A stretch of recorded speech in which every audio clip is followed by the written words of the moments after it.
दोस्तों, मैं तहे दिल से आप सबका शुक्रिया अदा करना चाहता हूं कि आपने हमें इतना प्यार और स्नेह दिया। मैं बयां नहीं कर सकता, लेकिन हमारे प्रति आपके लगाव ने सचमुच मेरा दिल जीत लिया है। इस शो का एक ही उद्देश्य है, आपके जीवन में एक नई उमंग और प्रेरणा प्रदान करना। पिछले सीजन में आपसे मिले प्रोत्साहन ने हमें तसल्ली दी कि शायद हम अपनी कोशिश में कामयाब हुए हैं। उसी कोशिश को बरकरार रखते हुए हम फिर लेकर आए हैं द अनुपम खेर शो कुछ भी हो सकता है का एक नया chapter.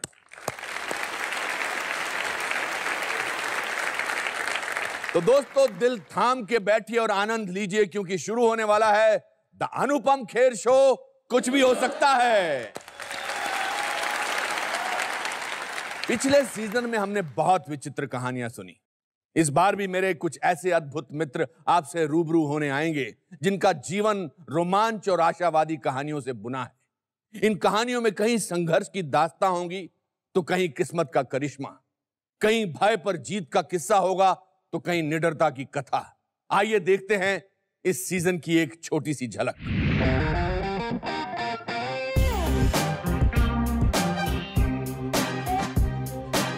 You can love me, you can hate me, but you can't deny me. आज अगर कोई मेरे को बोलेगा इतना काम करने के लिए है।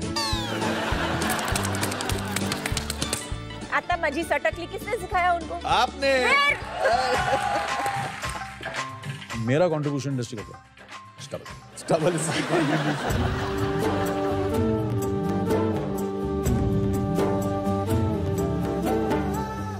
आपने एक्टर बनना तब तय कर लिया था? मम्मी के पेट में था तभी मैंने तय कर लिया कि मैं एक्टिंग करूंगा। गोली मार भेजे में भेजा शोर करता है। अब एक गैंगस्टर शराब पी के और यही गाएगा ना। पिता जो थे वो करीब 15 बीघे जमीन जोतते थे। मेरे फादर की जो एक खुदारी है वो बहुत कमाल की चीज़ है। मुझे जो है उनका सर पे हाथ फेरना याद है मुझे हमेशा से, वो मैं कभी नहीं भूलूंगा जिंदगी भर।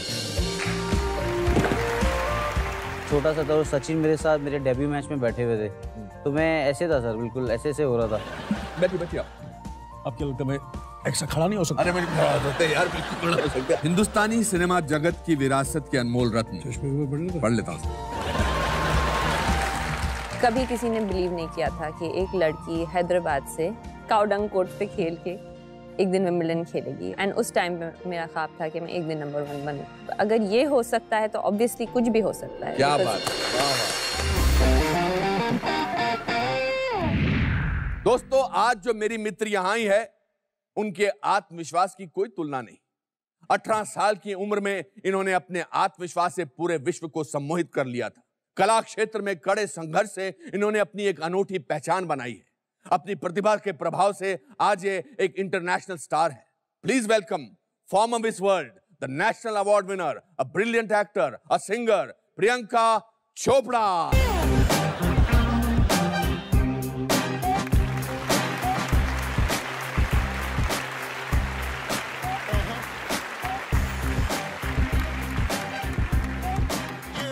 प्रियंका, कितनी खूबसूरत है ना आप और कितनी खूबसूरत लग रही हैं। Thank you so much, sir. बहुत खूबसूरत लग रही हैं। यू सी, मैं अभी आपकी इंट्रोडक्शन बोल रहा था और मुझे लगा कि आपने इतना सब कुछ अचीव कर लिया है, और मैं जितना भी आपके बारे में जानता हूं उससे मुझे एक शब्द निकल के आता है मेरे जहन में, आप बहुत निडर हैं, आप बहुत बहादुर हैं as a person.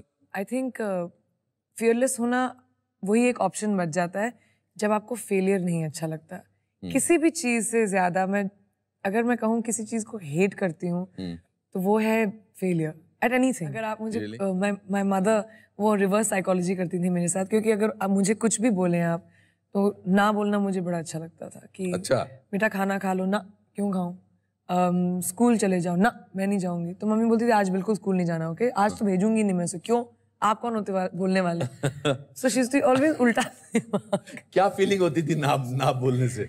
Just rebelliousness, I think. एक तरह से पावरफुल फील करती थी मैं, तो मुझे 3rd स्टैंडर्ड में हॉस्टल भेज दिया गया एज पनिशमेंट। कहाँ से गई थी आप hostel? लमाटनिया girls in Lucknow, 3rd, 4th, 5th। मुझे वहाँ भेजा गया एंड मैं काफी सुधर के वापस आई। तो आप मतलब बिगड़ी हुई थी उससे पहले? बहुत बिगड़ी हुई।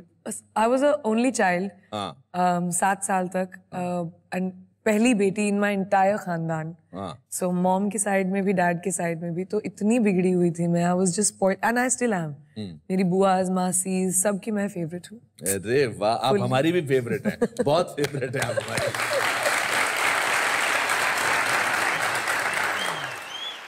और आप बोलती भी बहुत थी बचपन में। चैटरबॉक्स। चैटरबॉक्स, इसीलिए आपका नाम मिट्ठू रखा गया था, जो आपको पसंद नहीं है और आपको बिल्कुल अच्छा नहीं लगा होगा कि मैंने इस बारे में बोला। अच्छा, आप अपनी मिट्ठू कौन नाम रखता है अपने बच्चे का?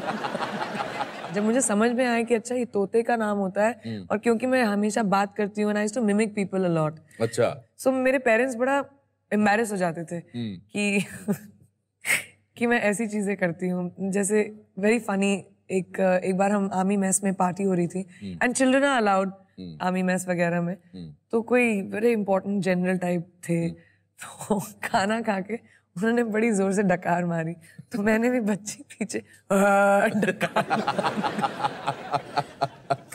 तो my father just put him, उन्होंने अपना ना हाथ मेरे मुंह पे रखा और बोला लेकर जाओ इसको। तो तब से मैं मिट्ठू बन गई और मुझे वो नाम बिल्कुल नहीं अच्छा लगा। और फिर पापा आपके कर्नल चोपड़ा सर्जन थे इन आर्मी। जी। And mom? Mom double PhD हैं, वो गायनेकोलॉजिस्ट एंड ENT स्पेशलिस्ट है। माय गॉड, तो प्रेशर रहता होगा बचपन में कि when you have such educated and such brilliant parents कि ये ऐसे ही तभी फर्स्ट आना है। हमारी पूरी फैमिली बहुत एकेडमिकली इंक्लाइन रही है। आई थिंक ऐसा कोई आइडिया नहीं होता था कि आप एक्टर बन सकते हो। मेरी फैमिली में से कोई कभी मुंबई भी नहीं आया था, तो it was just, you don't think that you can be an actor और अ सिंगर और मॉडल, ये सब चीजें। और मैं तो 17 साल की उम्र में सिर्फ अपने प्री बोर्ड स्किप करने के लिए मैं मिस इंडिया में आई थी कि चलो मेरे बोर्ड नहीं होंगे, and science student, physics, chemistry, maths, मुझे इंजीनियर बनना था बिकॉज खून से मुझे चक्कर आते हैं। And all my life I grew up in hospitals with my parents, क्योंकि यू नो नाइट ड्यूटी पे वो जाते थे and whatever, so I used to always be in hospitals. तो वो फॉर्मेल्डिहाइड की जो स्मेल है ना अभी तक, मुझे उससे ना एकदम घिन आती है। सो आई डिसाइडेड कि मुझे डॉक्टरी बिल्कुल नहीं करनी, but I loved science, so I wanted to be an engineer. वहां से यहाँ और इस पूरे दौर में there was a period when you were in Leh and Ladakh. जी। आप मॉनेस्ट्री वगैरह में चली जाती थी? स्तूपास में भागती हुई, स्तूपास जो वहाँ पे होते थे, वहाँ पे चली जाती थी और मॉन्क्स के साथ बैठती थी। I used to climb mountains, I loved mountains. मेरी मॉम मुझे माउंटेन गोट बोलती थी। और आप अमेरिका गई अपनी किसी आंट को विजिट करने के लिए कुछ छुट्टियों के लिए, and then you decided to stay back. पहली बार मम्मी अमेरिका जा रही थी, तो मैं अपने भाई के साथ, मॉम के साथ हम लोग गए, एंड मैं अपनी कज़न के स्कूल गई थी कि वहाँ का स्कूल सिस्टम कैसा होता है, जस्ट दिखाने के लिए। मेरी कज़न हमें दिखाना चाहती थी, एंड वो लोग जरा टेस्ट वेस्ट दे रहे थे, तो यू नो काउंसलर बोलती तुम भी बैठ जाओ। दे वर testing IQs and something in the class. So I was spending the day with her, but I tested very high. तो the school said कि आप हमारे स्कूल से ग्रेजुएट करो, हम आपका you know वीजा वगैरह करवा देंगे। So I got very excited. I said I'm okay to live here. Mummy papa के बिना ठीक है, मैं मासी के साथ रह लूंगी। And I stayed, and my mom was okay with it. आपको अकेलापन या नहीं महसूस होता था? मेरी फैमिली ने मुझे ऑलमोस्ट लिटरली रेज किया है। अच्छा। क्योंकि मेरी मम्मी और पापा बहुत पढ़ रहे थे उस टाइम, तो उनकी PhDs चल रही थी when I was born. तो मेरी मासी जिनके साथ मैं रही, मेरी नानी, my nana, they literally raised me at least 5 साल की उम्र तक. My parents didn't see me for 4 years. And but something you were unhappy about in America. Ji, usually you know हम लोग अमेरिका में against black people or white people you hear about racism. Indians के बारे में कोई सोचता नहीं है इतना, लेकिन मेरे साथ कुछ लड़कियां भिड़ गई and actually they were African American, they were black girls strangely. और जो उनको ब्राउन कलर पसंद नहीं था? पता नहीं, उनको मैं पसंद नहीं थी शायद। आप पसंद नहीं थी? I was 16, मुझे ब्राउनी बोलते थे और बोलते थे जाओ तुम कड़ी बनाओ, यहाँ के आई हो, अपने देश जाओ, एंड मेरे लॉकर पे लिख देते थे, एंड इट रियली अफेक्टेड मी। हाँ, वही क्या इफेक्ट होता था? यू नो आप कॉन्फिडेंस अपना पूरा टूट जाता है। मैं अर्ली जाती थी स्कूल ताकि पहले क्लास में पहुंच जाऊं, मुझे वो लड़कियां मिले नहीं हॉलवेज में। I used to leave late, या पहले चली जाती थी मैं ताकि बस में ना मिलें। फिजिकल फाइट्स भी हुई। सो फाइनली मेरी मॉम मुझे विजिट करने आई थी एंड आई सेड कि जो भी है मुझे घर वापस आना है, I just need a break, I need to feel like I belong somewhere. So it was not easy growing up. I was scared. I was very scared. I didn't know. I had very low self-esteem growing up because मुझे मेरी family में काली काली बोल के, you know, as a joke. You know, Punjabi families में dusky skin को ज़्यादा appreciate नहीं करते. और मेरी पूरी फैमिली गोरी चिट्टी है और मैं और मेरे डैड डस्की निकले तो फिर हमारे लिए बड़ा अरे बेचारी का क्या होगा, कोई शादी नहीं करेगा, ऐसा सब सुनने को मिलता था मुझे when I was growing up and I was a child, मतलब 12-13 साल की उम्र में. तो all these things really affected me that time. But I was very smart. Academically मैं बहुत अच्छी थी. I was good at everything. अच्छा. मैं academics में अच्छी थी, मैं गाना गाती थी, मैं डांस करती थी, मैं plays करती थी, मैं projects करती थी. So I was a multitasker in school. So I think I developed अपना confidence मैंने उस तरह से develop किया कि अगर ठीक है इस क्षेत्र में which is you know looks and उन सब चीजों में if I'm not that good looking तो I'll hone my skills in. 17 साल की उम्र में आपके भाई ने आपकी मम्मी को कह के एक मिस इंडिया का फोटोग्राफ्स भिजवा दिए. दीदी तो इतनी प्रिटी है, दीदी इतनी लंबी है, दीदी बिकॉज अमेरिका रिटर्न थी ना मैं भी अपने आप को मैं भी थोड़ा तोप समझती. थोड़ा सा एक्सेंट आया था आपका तब? बहुत बड़ा एक्सेंट. और आप यहाँ पर आके तो और बर्बाद करती होंगी लोगों को. मैं तो वैसे ही बात करती थी, तोप समझती थी मैं अपने आप को जब मैं बॉस्टन से वापस बरेली आई. मेरे डैड ने मेरे सारे वेस्टर्न क्लोथ्स कॉन्फिस्केट कर दिए. अभी बरेली में जीन्स और टी शर्ट भी पहन के आप बाहर जाओ, छोटा शहर है, यूपी है, तो लोग मुड़ मुड़ के ऐसे देखते थे. And I had also grown up. तो मेरे डैड ने सलवार कुर्ते बनवाए और सारे मेरे क्लोथ्स को कॉन्फिस्केट कर दिया. तो मैंने बोला कि ठीक है मैं लूज शर्ट्स तो पहन सकती हूँ. तो मैं अपने डैड के क्लोजेट से उनके शर्ट्स लेती थी और उनको बांध देती थी. अच्छा. बटन वटन निकाल देती थी. उसमें भी स्टाइल छोड़ा नहीं आपने? हम भी कोई कम है. कौन से फोटोग्राफ्स थे ये? आपने फोटो खिंचवाए थे या जो घर पे पड़े थे या नहीं क्या? मैं फोटोज ले रही थी for college scholarship in Australia. अच्छा. You know like formal pictures भेजने के लिए. जी. तो फोटोग्राफर ने बोला आप बड़ी सुंदर हो, थोड़े फोटोज ले लेता हूँ मैं. तो मैं भी थोड़ी यू नो ताड़ में आके मैंने भी बोला ओके ले लीजिए, ऑल राइट. ये कहाँ पर था? बरेली में. अच्छा. तो उसने फोटोज लिए विच अभी ब्लो अप करके उनकी पूरी दुकान में पे लगे होंगे. लेकिन वो फोटोज मेरी मॉम ने वो सॉफ्ट फोकस ऐसे देखते हुए फोटो. अच्छा लगा? दोबारा देखो.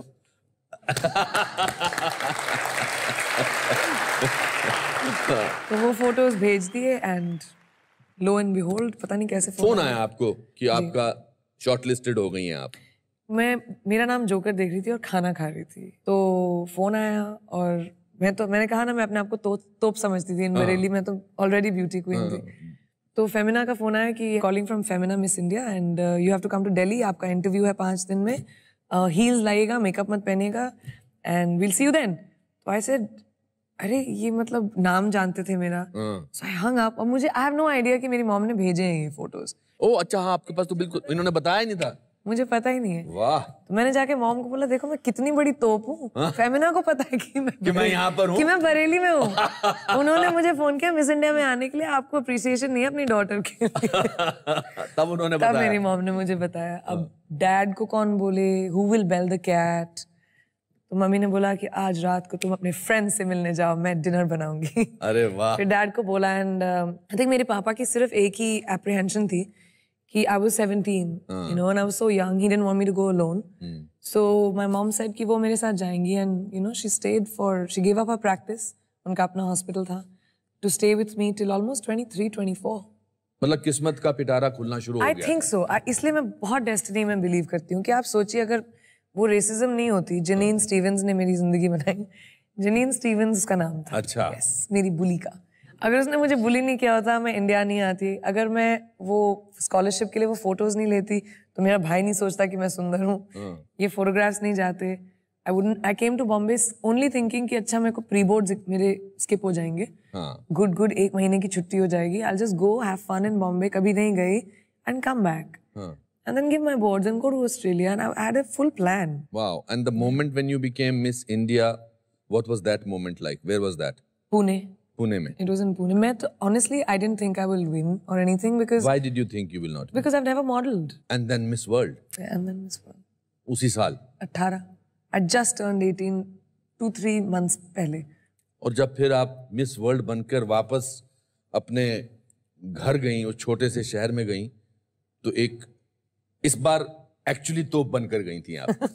पर मैं तो पहले से अपने आप को तोप समझती थी। बट इस बार तो मतलब पूरा शहर उमड़ आया था। पूरा शहर उमड़ आया था। From the airport I remember, हम प्राइवेट प्लेन पे पहली बार प्राइवेट प्लेन पे गई थी मैं। एंड मुझे काफी शान में ले गए थे। तो मतलब आपको लगता है कि जो लड़की अपने आप को खूबसूरत नहीं समझती थी, जो घबराई सी, सहमी सी इधर उधर घूमती थी, अगर वो मिस वर्ल्ड बन सकती है तो कुछ भी हो सकता है? मैं तो हमेशा कहती हूँ अगर मैं इस मुकाम तक पहुँच सकती हूँ तो कोई भी कहीं पे भी बैठा हुआ इस मुकाम तक पहुँच सकता है। I think the only thing you really have to believe is कि कोई भी चीज़ डू और डाई नहीं होती। यंग गर्ल्स एंड बॉयज जो बॉम्बे आते हैं, जो सोचते हैं कि अगर अगर उनका करियर फिल्मों में नहीं बना तो जिंदगी में और कुछ नहीं है, जिसकी वजह से वो कॉम्प्रोमाइज़ करने पड़ते हैं उनको, जिसकी वजह से अलग अलग सिचुएशंस में पहुंच जाते हैं वो। यही एक इजी आसान तरीका नहीं है पैसे बनाने का। So everybody gets stuck in that. मैंने अपने आप को 1.5 साल दिया था, हुआ ग्रेट, नहीं हुआ तो वापस college, because I was just 19-20। So I had decided that it was a thought of logical decision कि नहीं हुआ तो it's not a big deal, मेरी जिंदगी नहीं खत्म होती, जो बहुत यंग लोग सोचते हैं कभी कभी। एंड कोई भी प्रोफेशन कोई भी इंसान कर सकता है। You just have to put your mind to it. आप कुछ भी सीख सकते हो, कोई एज थोड़ी ना होती नॉलेज के लिए। You teach yourself. मुझे एक आई थिंक नॉलेज की भूख रही है हमेशा, सीखने की भूख रही है, and that has really helped me in being successful. आपका रुझान था फिल्मों की तरफ? मुझे नहीं पता था कि ये सब होता क्या है, लेकिन मैंने बोला कि it's an obvious, I don't like not trying something. Try करके नहीं अच्छा लगा, which happened by the way. जब मैं अपनी पहली फिल्म के सेट पे थी, आई वाज लाइक मुझे नहीं करना है, but I think I wanted to try it and I was 18। It was glamorous. I thought कि क्या है, अच्छे अच्छे कपड़े पहनने होंगे, अच्छे अच्छे बाल बनेंगे, मेकअप लगाऊंगी, it will be easy. So I am not saying I was very good, लेकिन एक एलिमेंट ऑफ कॉन्फिडेंस शर्म नहीं थी। I wasn't shy of the camera. लेकिन बिगिनिंग मेरे लिए बहुत मुश्किल था ऑन फिल्म्स, क्योंकि 3 फिल्मों से आपको कुछ निकाल भी दिया गया था मुझे। I don't know, some other girl was recommended. अच्छा। हीरो ने रेकमेंड किया था, इसलिए मुझे निकाल दिया गया था। वो काफी 3-4 बार हुआ मेरे साथ एक्चुअली। तो इस स्टेज पर आपको अपनी वल्नरेबिलिटी का एहसास हुआ? बिकॉज इससे पहले आप जो भी करती थी उसमें आप कामयाब होती चली गई, इसमें कामयाबी आपके हाथ में नहीं थी, जो प्रोड्यूसर आपको दे रहे थे वही। मुझे फिर मैंने डिसाइड किया कि चाहे फिल्म चले या ना चले, I should never let my self down. Very good, well said. आप सुना जब छोटी थी और आपके फादर बहुत कमाल का गाते थे, मैंने खुद भी उनका गाना सुना है कुछ महफिलों में। डॉक्टर चोपड़ा बहुत डिमांड में होते थे, आइए गाना गाएं, and he used to be very happily obliging. मैंने सुना कि आप उनको चाहती थी कि वो आपको ही देखकर गाना गाएं। ऐसा था? What a spoiled girl you are. I was very spoiled and my father used to spoil me even more. अच्छा। मेरे डैड बहुत शोज करते थे आवा के लिए, army wives association, charity shows, because he was a performer. वो mike लेके परफॉर्म करते थे, he used to dance, he used to sing, लोगों को उठा के, all that. तो but I was very jealous. So I said कि पहला गाना मेरी आंखों में देख के आप गाएंगे, नहीं तो मैं चली जाऊंगी। So then my So then my dad used to pick me up on stage after he finished his introduction, and stage पर लाते थे और एक African sort of rhyme गाना आता था मुझे, जो मुझे गवाते थे स्टेज पर अपने साथ, and then I would go and sit down very satisfied कि मुझे attention मिल गया। I don't know where it has come from, but I still remember it. मेरे इसमें vowel सीखते हैं हम। So it goes Kabla ka hanja, hunja, hanja, sama kasita negro, chicka chicka chola, chalaka chola, A-E-I-O-U, hey.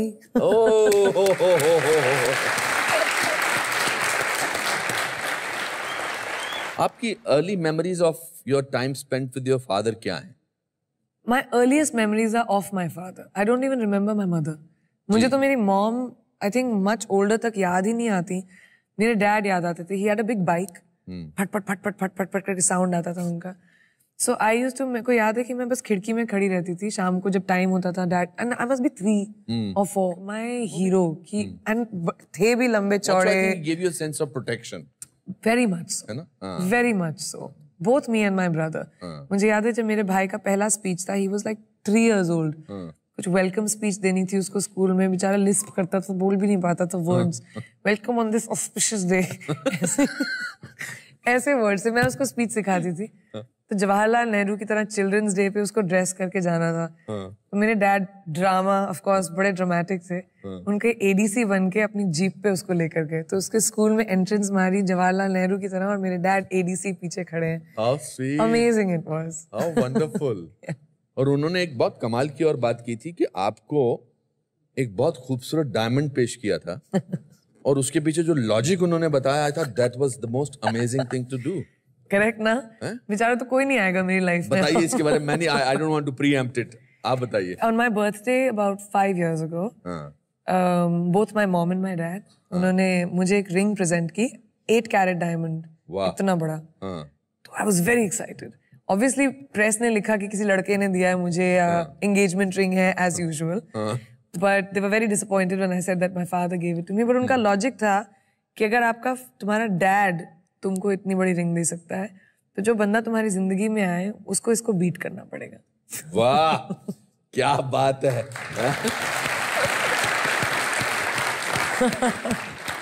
How wonderful. मुझसे better ला के दिखा। उससे better ला के दिखा दोस्त, तब मानूंगा। तब मानूंगा मैं। What do you miss about him? Everything.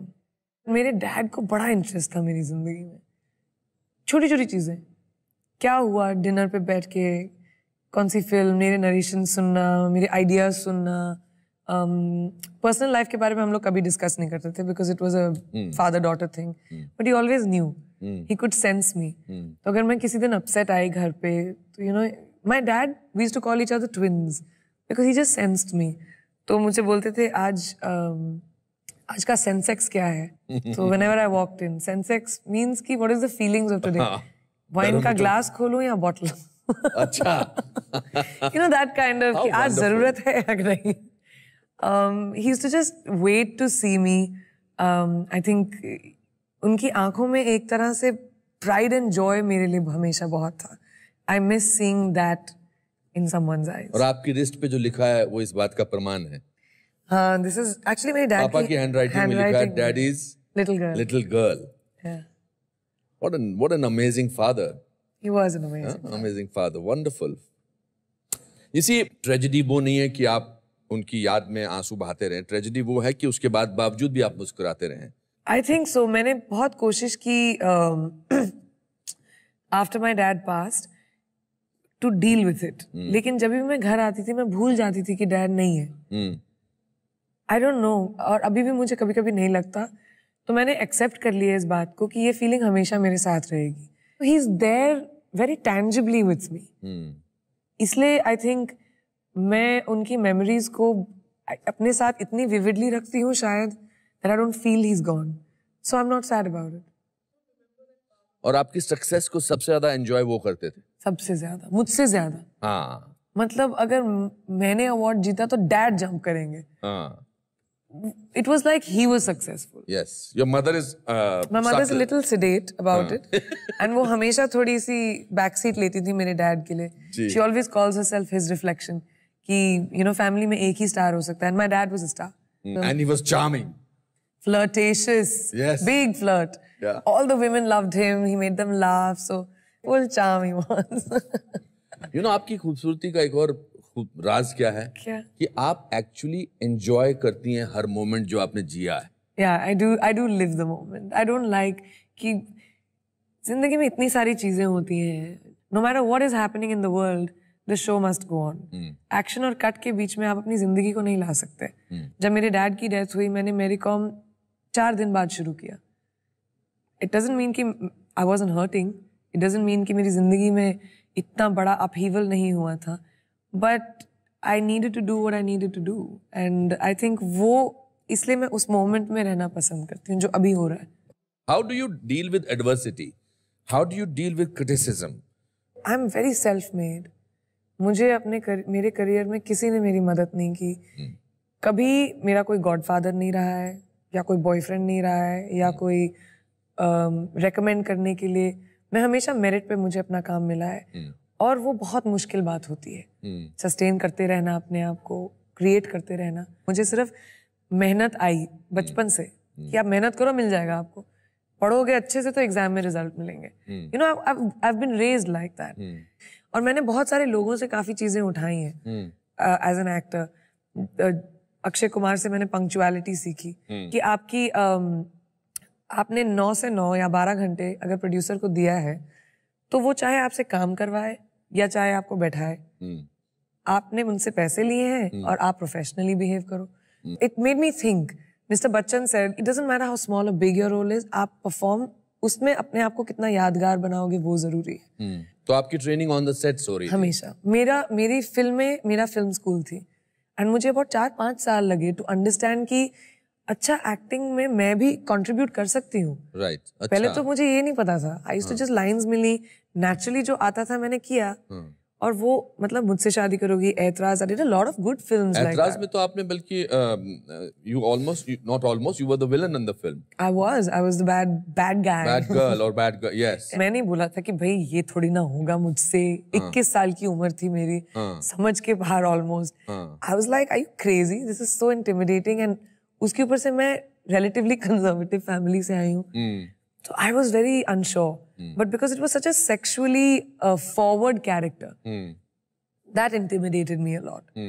तो उस फिल्म से actually मुझे समझ में आने लगा कि मैं contribute कर सकती हूँ to a character. इस दौरान initial stages of cinema में आपकी insecurities क्या थी?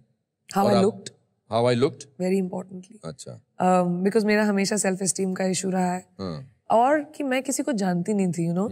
सेट पर आई, बहुत सहमी हुई होती थी मैं। The only time I felt powerful was between action and cut. और फिर आपको बहुत अच्छी फिल्में मिली, Bluffmaster, Don and Krrish. Actually Krrish की स्टोरी बहुत फनी है। राकेश सर ने he saw me at a funeral. अच्छा। एंड फोन आया उनका कि मुझे आपसे मिलना है, मैं आपको एक फ्यूनरल में देखा और आप बड़ी सुंदर है। मैंने बोला एक्सक्यूज मी। नहीं, वाइट सलवार कुर्ता पहन के, no makeup. So I was like, जो भी है, राकेश रोशन का फोन आया भाई, wow, and it was right after कहुना प्यार, and it was very exciting. तो ये सर मुझे रशेस देखने हैं, आई हर्ड कि तुम सुभाष कही की फिल्म कर रही हो, ऐतराज। मैंने बोला व्हाट? नहीं, ऐतराज के रशेस आपको क्यों देखने हैं?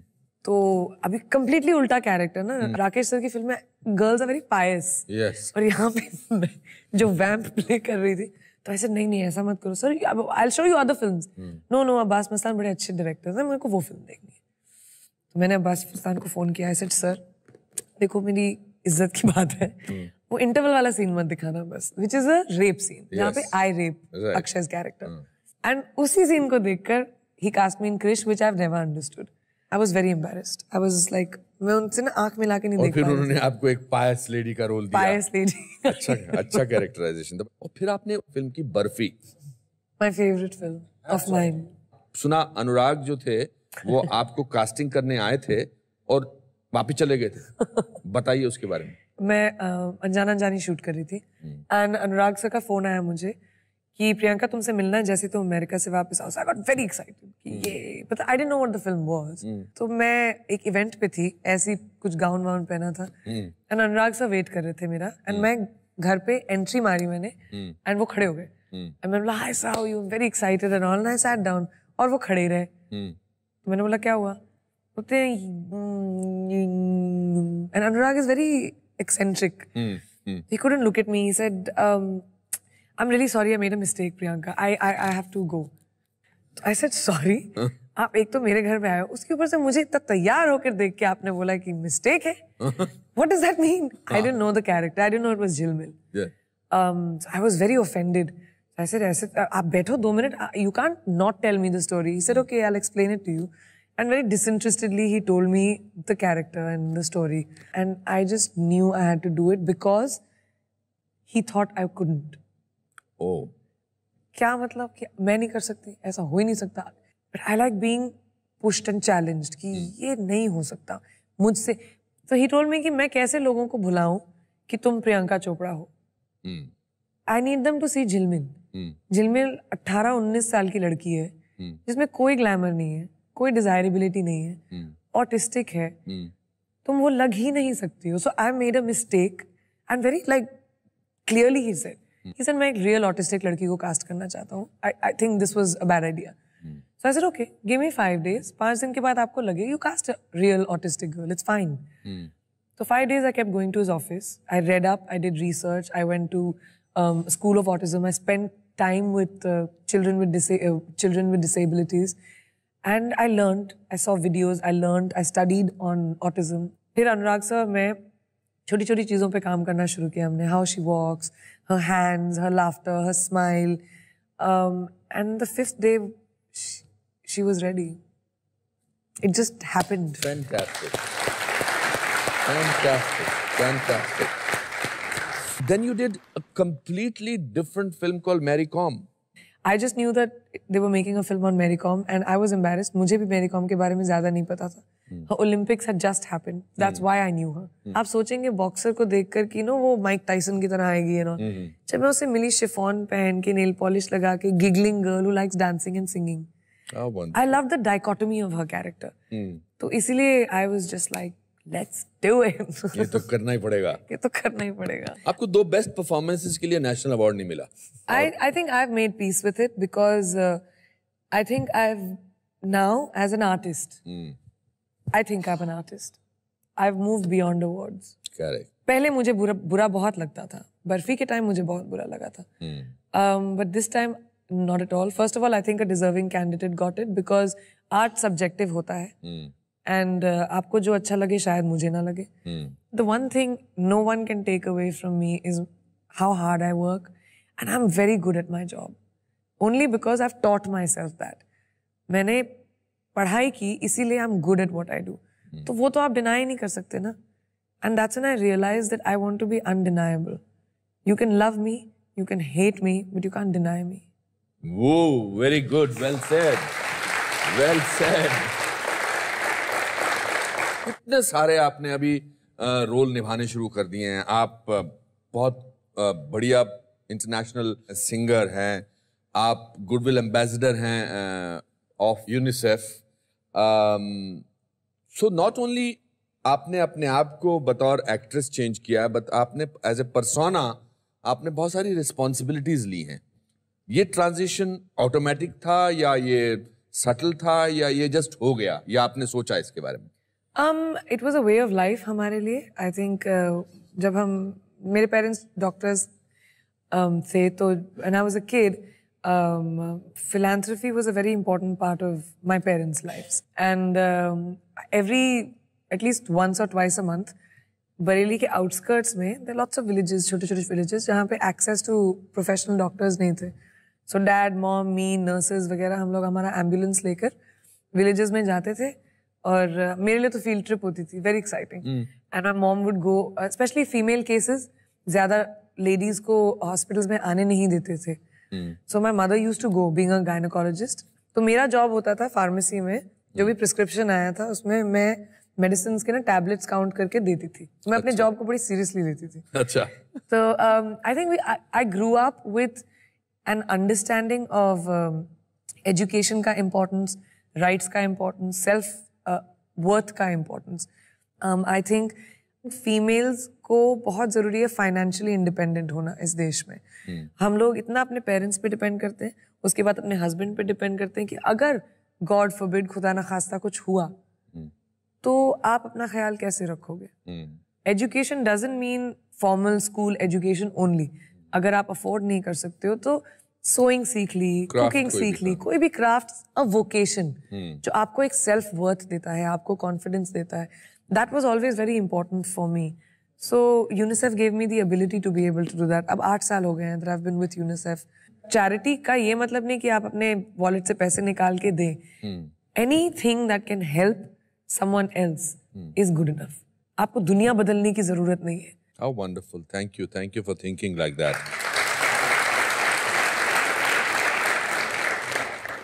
You're a very, you're one actress who is successful, who is glamorous, who does so much work besides being an actor. आपके लिए तो बड़ा टेंशन होगा कि the kind of man that you will want in your life? I think I can only be with a guy who's an achiever. बहुत ज़रूरी होगा मेरे लिए to be able to look up to somebody that I'm with. Because I do so much.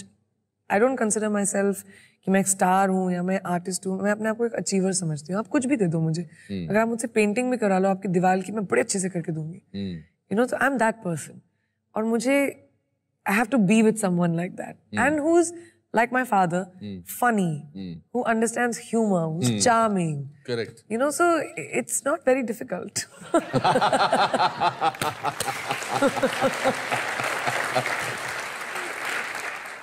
गाना आप बचपन से गाते हैं, फैमिली में आपके पापा गाते, अंकल सब लोग गाते। आई नो आपका गला खराब है मगर ऐसा हो ही नहीं सकता कि मैं ऐसे में कैसे करूँ? I sound like you right now. मैंने ऐसा कभी नहीं सोचा। कितने हमारे शो का एक कॉन्सेप्ट है जिसमें हम अपने गेस्ट से या अपने दोस्त से पूछते हैं कि आपकी लाइफ का कोई ऐसा इंसिडेंट जिसको देख के अगर आपको लगा हो कि अगर ये हो सकता है तो कुछ भी हो सकता है। Becoming Miss World. एक तो मैं 18 साल की उम्र में थी, मैंने कभी मॉडलिंग नहीं की थी, हील्स नहीं पहनती थी मैं। वो कैसे हो गया? मतलब अभी तो 6 महीने पहले मैं आर्मी स्कूल में यूनिफॉर्म में थी सर, और सडनली मैं मिस वर्ल्ड बन गई। वो कैसे हो गया? It was just magical destiny, जादू, आई डोंट नो। तो अगर वो हो सकता तो कुछ भी हो सकता। वाह।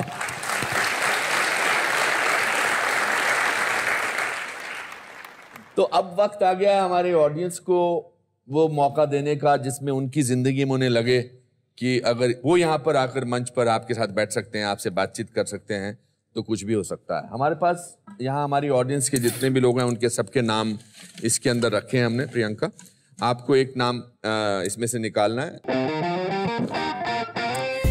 Okay, very exciting.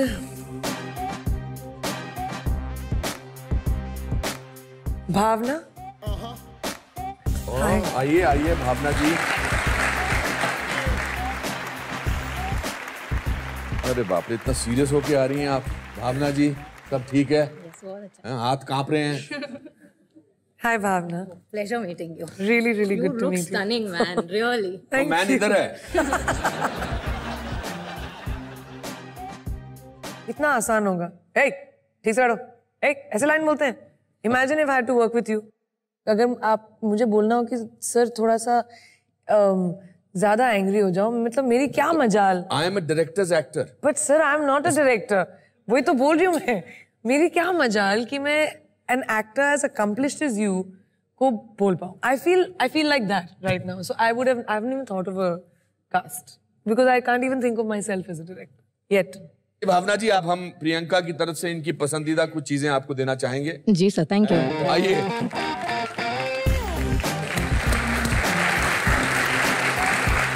It's a gift hamper of things I think that I like. Oh, perfect. Let me just sign one for you. Please. Sit now. This is a book which my dad actually gave me. Letters from a father to his daughter. Jawaharlal Nehru ने लिखा था for Indira Gandhi. And इसमें it's teachings of from jail. And it's just teachings of how the world formed. And you know, just जो over the years एक father अपनी बेटी को सिखा ना पाए because he was in jail that time. It's an incredible book. One of my favorites. Barfi, my favorite film. Oh, mine too. And gloves, because I think every girl should know how to box.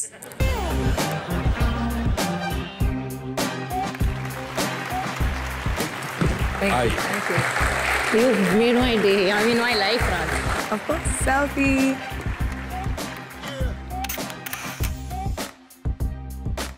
Thank you. Thank you. Thank you so much, Bhavna. All the best, Bhavna, and fantastic. पूरे interview के बाद अगर मैं उसको sum up करूंगा तो इसी बात पर आएगा कि आप बहुत निडर हैं, आप बहुत बहादुर हैं और आपकी बहादुरी को मैं सलाम करता हूं। Thank you, sir. मैंने अपने कुछ जज्बात इस छोटे से कागज पर लिखे हैं, ये मैं आपको पढ़ के सुनाना चाहता हूं। मैं जानता हूं कि आपने बहुत सारे अवार्ड्स जीते हैं, नेशनल, इंटरनेशनल, बहुत सारे लोगों ने आपको गिफ्ट दिए हैं, पर कुछ दिनों के लिए इसे आप अपने घर में जरूर लगा देना। जरूर सर। आइए।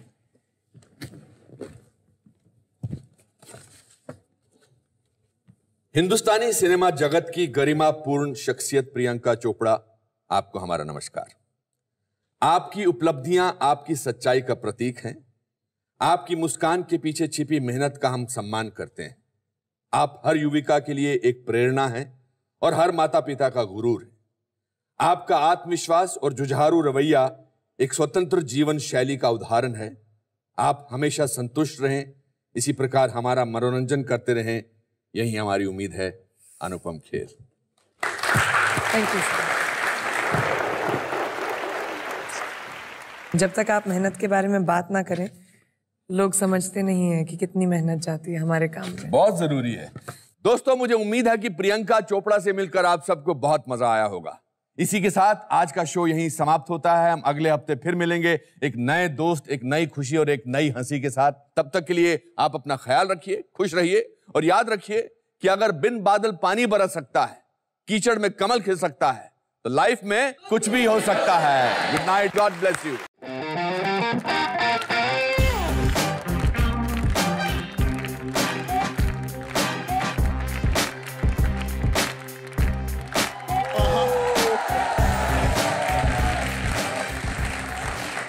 दोस्तों, अगर अपनी मां को खोने के बाद प्रेम भाव से वंचित एक बच्चा उसी प्रेम को अपनी कहानियों की पहचान बना मुंशी प्रेमचंद बन सकता है, तो कुछ भी हो सकता है। अगर सोसाइटी के डबल स्टैंडर्ड्स, ब्रिटिश राज और पार्टीशन में एक व्यंग ढूंढकर सादत हसन मंटो उर्दू भाषा के रेबेलियस लेखक बन सकते हैं, तो कुछ भी हो सकता है। और अगर जातिवाद से जूझते समाज का भयभीत सच अंग्रेजी भाषा में लिखकर मुल्क Raj Anand Indo Anglian fiction के पायनियर बन सकते हैं, तो कुछ भी हो सकता है। दोस्तों, इंसान का सबसे बड़ा आविष्कार यानी इन्वेंशन है राइटिंग, और राइटिंग हर सभ्यता की बुनियाद है। इसी सोच के साथ welcome to the Anupam Kher show. कुछ भी हो सकता है।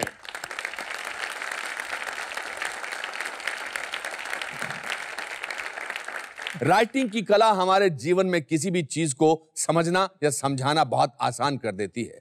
कालिदास, वेदव्यास से लेकर तुलसीदास, कबीर और न जाने कितने लेखक हैं जिन्होंने अपनी लिखने की कला से इस दुनिया को देखने और समझने का एक नया नजरिया दिया है।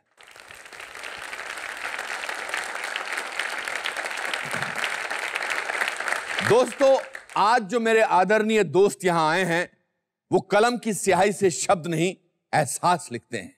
इनकी लिखी हर पंक्ति में एक अमूल्य परिभाषा छिपी होती है।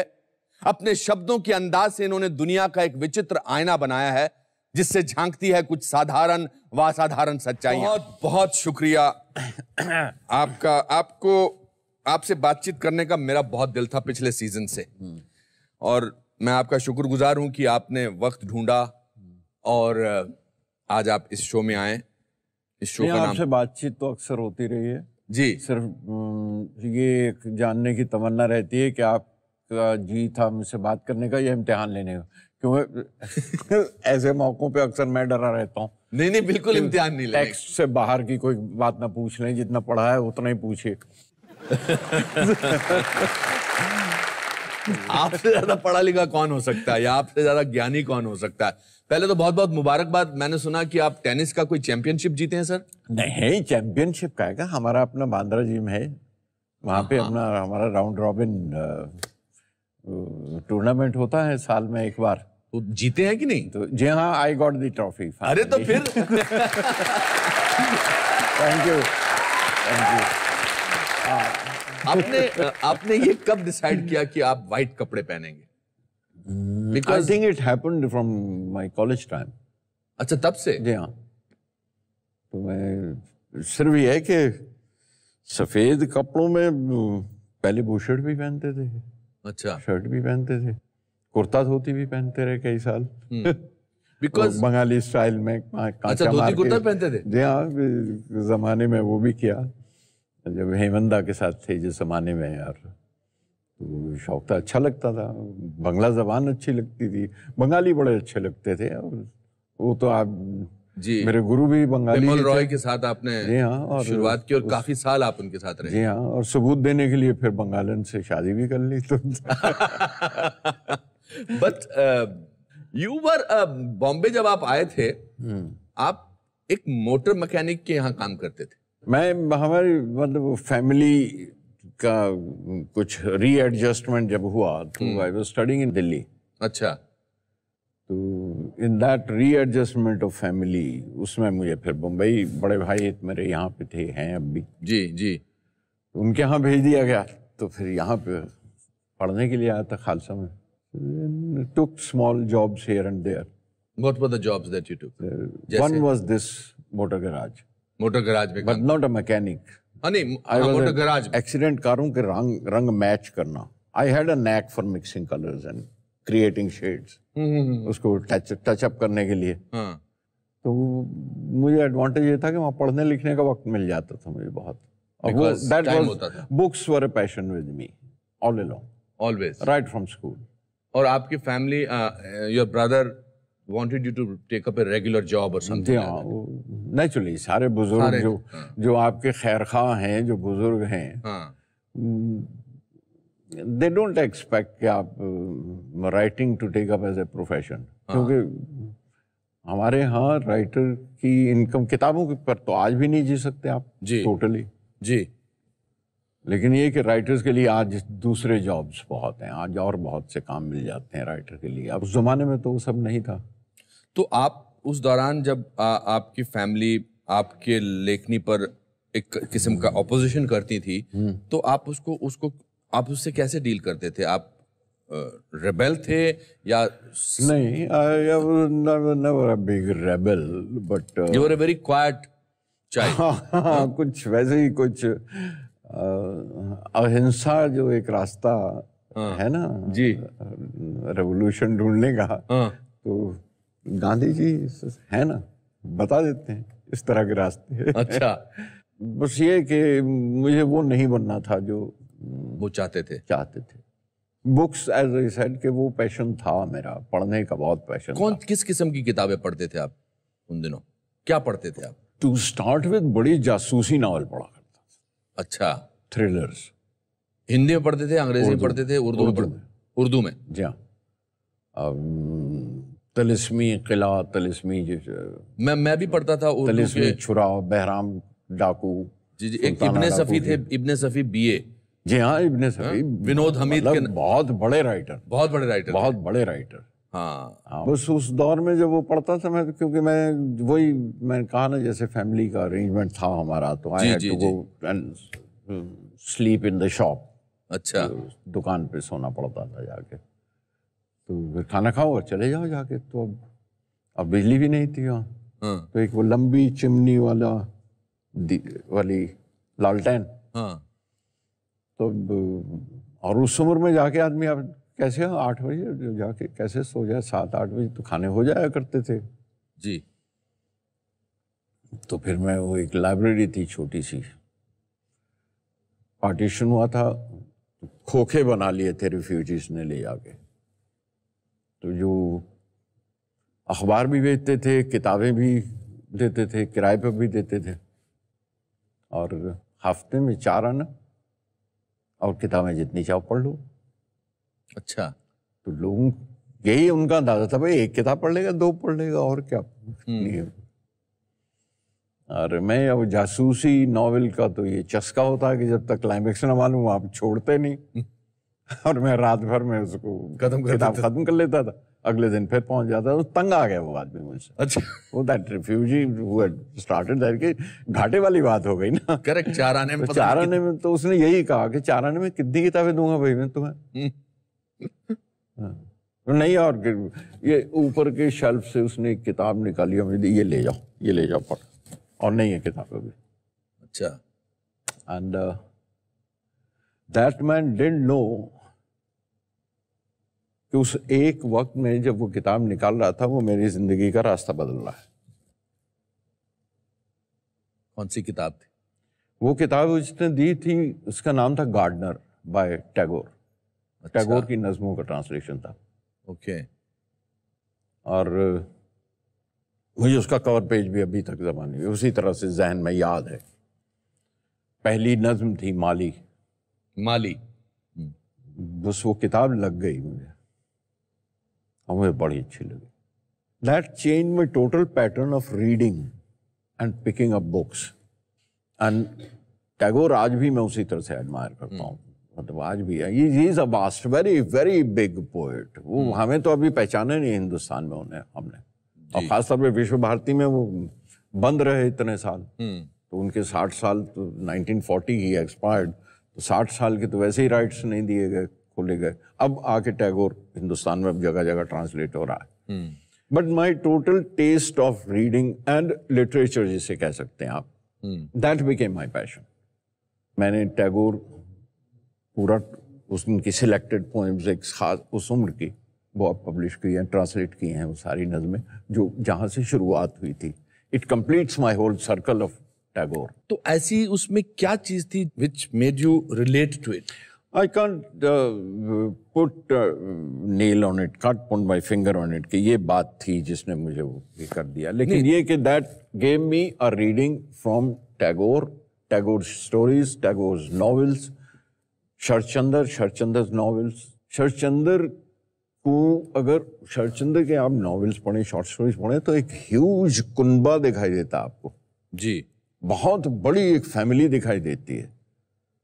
When I refer to my family, it was a very complex family. And I started seeing my family in Sharchandra's novels.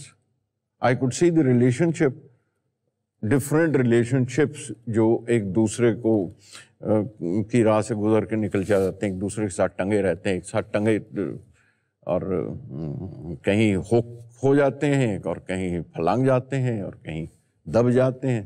I could see all that in Sharchandra. मेरा ख्याल है कि वो बात थी जो मेरे तह में जो बैठ गई मेरे। So, आपने फिर जब पहली चीज लिखी, how old were you when you wrote your first something which you wrote कि आपको पढ़ के लगा या जो भी? अनुपम, वो भी एक दिन या एक मौका या एक और एक चीज नहीं होती। जी जी जी।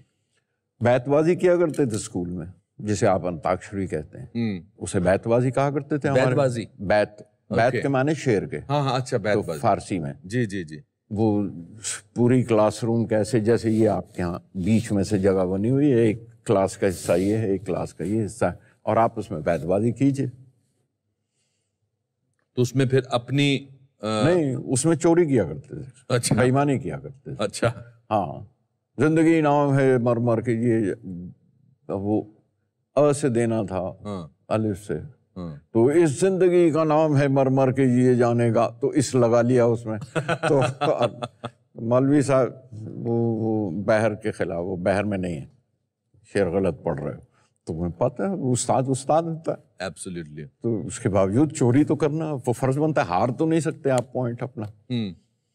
फिर घड़ना शुरू कर दिए, पे से घड़ना शुरू कर दिया, रटने भी शुरू कर दिए।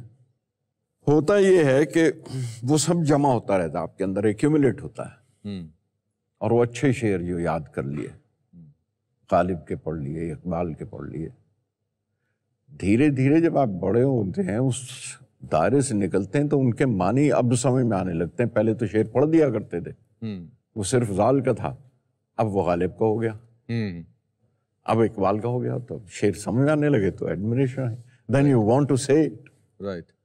फिर आप नकल करना शुरू करते हैं कि इस तरह का मुझे भी कहना है, इस तरह का कह लो। तो it's a process which finally comes, और वो एक्यूमुलेट हो जाता है आपके अंदर।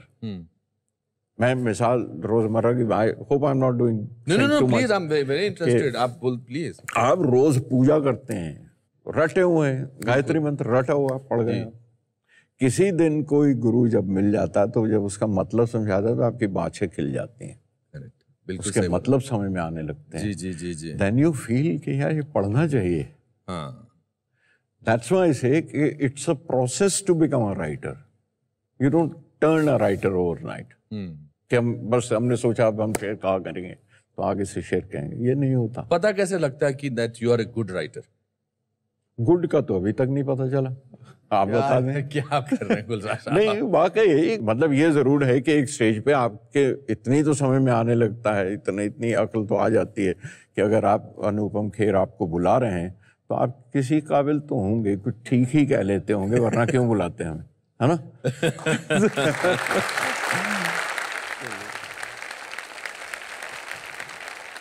एक बात मैं आपसे पर्सनल रूप से पूछना चाहता हूँ, is it important not necessarily about you. It is important for a poet to be sad. उदासी जरा देर तक रहती है, अच्छा, खुशी कम रहती है। फुलझड़ी की तरह जल जाती है, जल्दी बुझ भी जाती है। अब देखिए इसी बात का आपने कितना खूबसूरत जवाब दिया कि उदासी देर तक रहती है और खुशी फुलझड़ी की तरह। हाँ, उदासी अगरबत्ती की तरह महकती रहती है, बहुत देर तक रहेगी। बीड़ी जलाले जिगर से पिया, जिया में बड़ी आग है। अरे वाह, जिगर में आग तो बहुत है, करेक्ट। लेकिन उदास अगर नहीं हो तो बीड़ी जला लो, जितनी आग है मेरे जीवन में। वाह। और चूल्हा जलाने के लिए जा पड़ोसी के यहाँ से आग लेके आ जा। क्या बात है। तो वो कहने का ढंग है। क्या बात है। और फिर ये कि फिल्मों में आपको किरदार मिल जाए इस तरह कहने के लिए, तो फिर क्या बात है।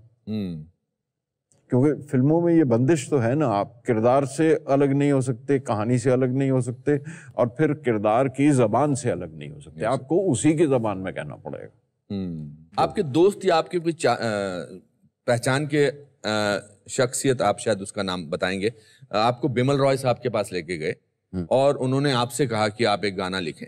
देबूसैन दोस्त थे मेरे। हाँ, ओके। जो ले गए थे मुझे, विमलदा से मिलने गए तो विमलदा ने कहा, मेरे नाम ही की वजह से कहा उन्होंने, कि बंगला में कहा कि बहुत लोग की करे जान बेजे वैष्णव कविता रखी।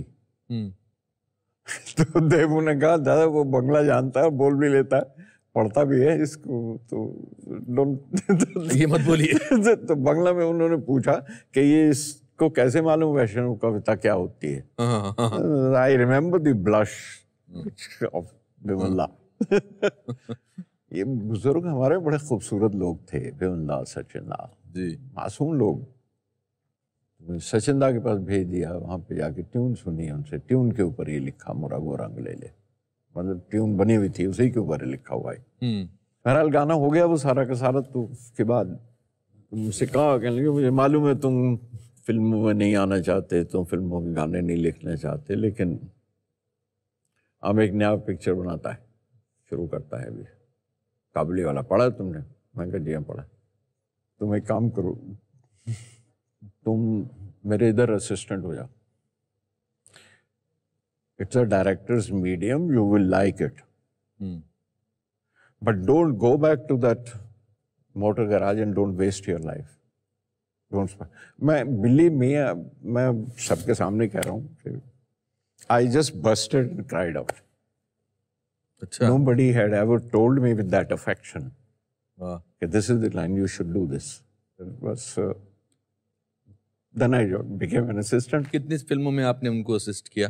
काबुली वाला शुरू कर रहे थे वो, काबुली वाला की स्क्रिप्ट देखी और थोड़े से कहते हैं ढिठाई होती है अगर आप ईमानदार हैं। तो कहने का ढंग रूड नहीं होता, लेकिन बड़ी पोलाइटली आप कह सकते थे ये सीन ठीक नहीं लग, लिख भी लेता था, पढ़ भी लेता था, जानते भी थे, पढ़ा हुआ भी है। With the result I entered films. फिर आशीर्वाद के गाने भी लिखे, स्क्रिप्ट भी लिखी, बीवी और मकान, तो उसके गाने वो किए।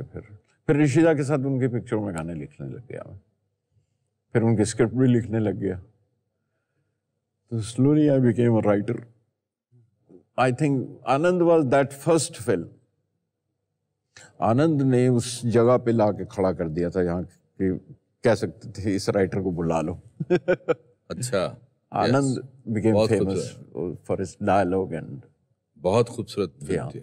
And then you decided to direct। 71 में आपने की थी मेरे अपने। Yeah। And आपने फिल्म इंस्टीट्यूट के बहुत सारे एक्टर्स को उसमें चांस दिया था।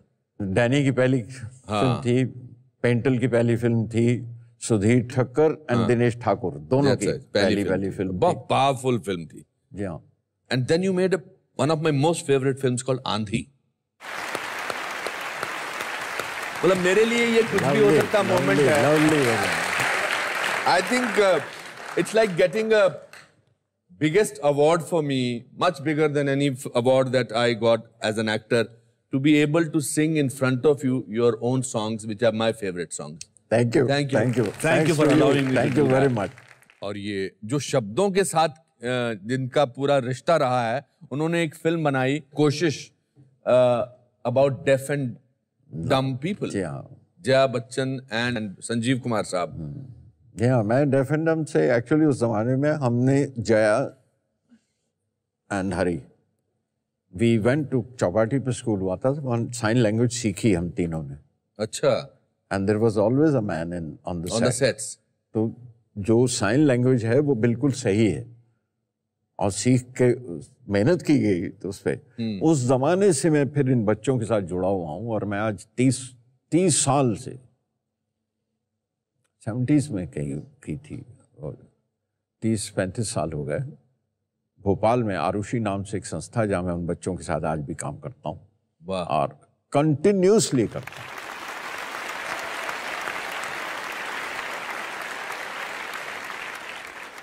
फिर आपने एक बहुत ही रेवोल्यूशनरी फिल्म बनाई, माचिस on terrorism, one of the first of its kind with a realistic portrayal.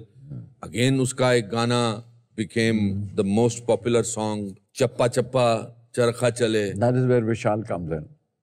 विशाल ने उसका म्यूजिक दिया. Yeah, Vishal first film with him and first will for him. और वो मुझे एक मिठाई की दुकान पे मिल गए थे दिल्ली में.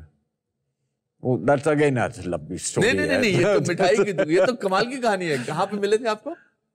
मैं अमजद अली खान साहब हैं, उन पर डॉक्यूमेंट्री बनाई है मैंने, आप लोगों ने शायद देखी हो.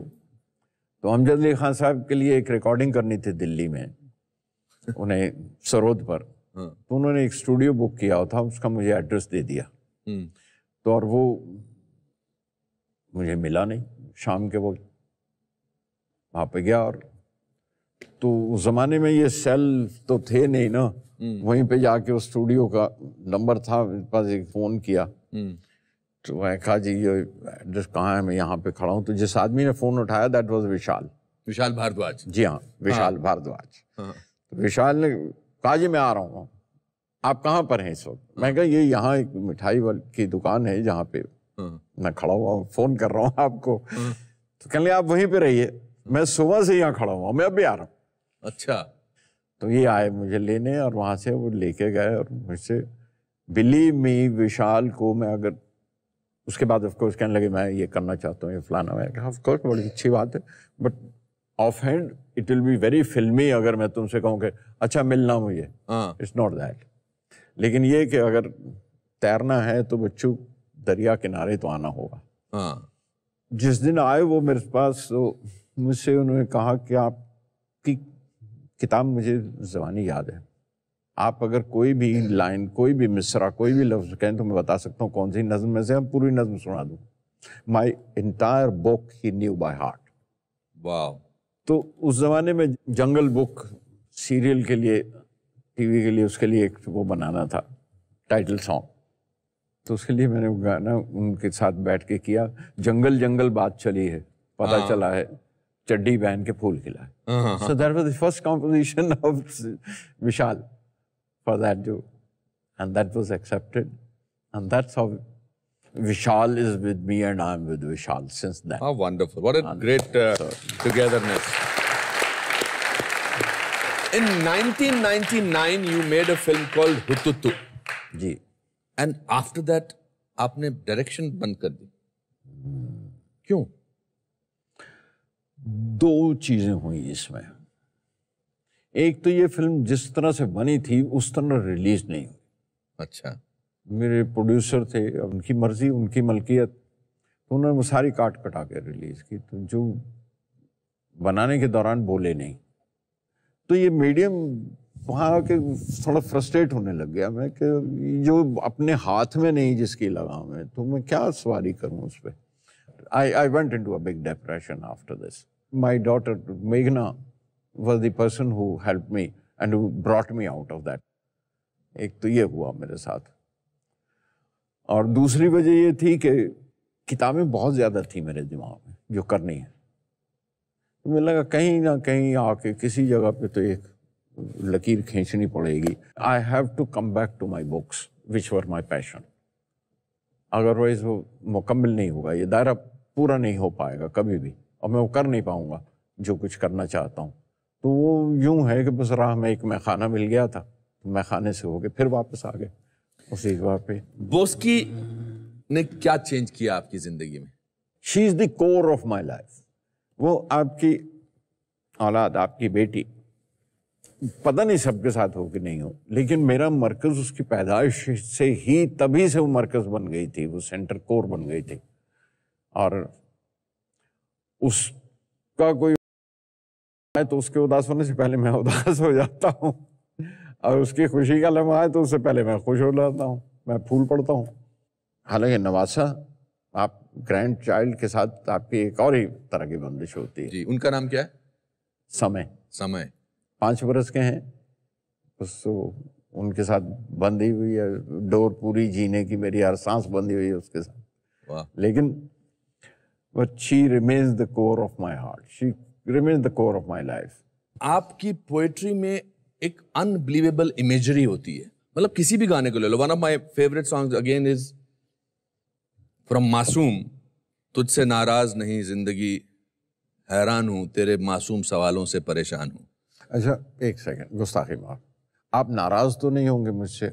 नहीं, अगर आप मुझे करेक्ट करेंगे। नहीं, हाँ, अगर ये कहूँ कि इसकी भी धुन सुना दीजिए, तुझसे नाराज थे आप लोग बताइए, कहना है कि नहीं? यस।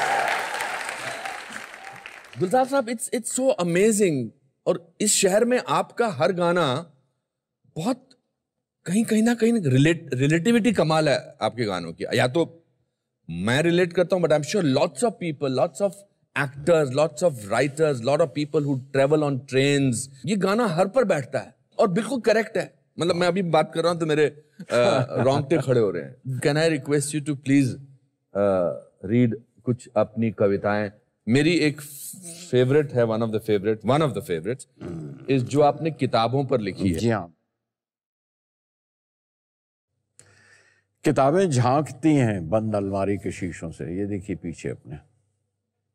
किताबें झांकती हैं बंद अलमारी, किताबें झांकती हैं बंद अलमारी के शीशों से, बड़ी हसरत से तकती हैं, महीनों अब मुलाकातें नहीं होती। वाह। जो शामें उनकी सोहबत में कटा करती थी, अब अक्सर गुजर जाती हैं कंप्यूटर के पर्दों पर। बहुत अच्छे। बड़ी बेचैन रहती हैं किताबें, उन्हें अब नींद में चलने की आदत हो गई। वाह। बड़ी बेचैन रहती हैं किताबें, उन्हें अब नींद में चलने की आदत हो गई है। जो कदरें वो सुनाती थीं कि जिनके सेल कभी मरते नहीं थे, जो रिश्ते वो सुनाती थीं वो सारे उधड़े उधड़े हैं। जो रिश्ते वो सुनाती थीं वो सारे उधड़े उधड़े हैं। कोई सफ़ा पलटता हूँ तो एक सिसकी निकलती है। बहुत अच्छे। ये कोई सफ़ा पलटता हूँ तो एक सिसकी निकलती है, कई लफ्ज़ों के मानी गिर पड़े हैं, बिना पत्तों के सूखे टुंड लगते हैं वो सब अल्फाज। वाह। जिन पर अब कोई मानी नहीं उगते। वाह। बिना पत्तों के सूखे टुंड लगते हैं वो सब अल्फाज, जिन पर अब कोई मानी नहीं उगते। ज़बां पर जायका आता था जो सफ़ा पलटने का। This is how we do. ज़बां पर जायका आता था जो सफ़ा पलटने का, अब उंगली क्लिक करने से बस एक झपकी गुजरती है। वाह। बहुत कुछ तय बतय खुलता चला जाता है पर्दे पर।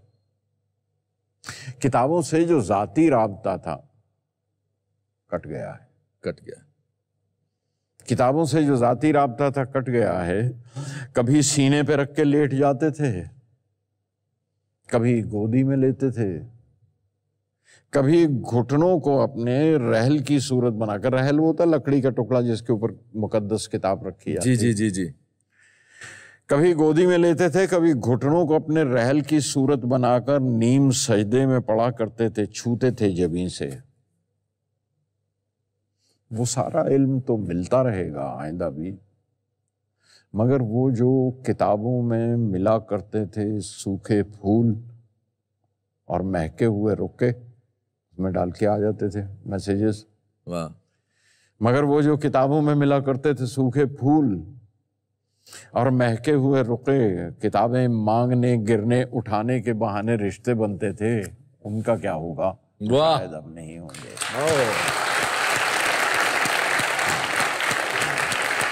बहुत अच्छे, बहुत अच्छे। वाह वाह।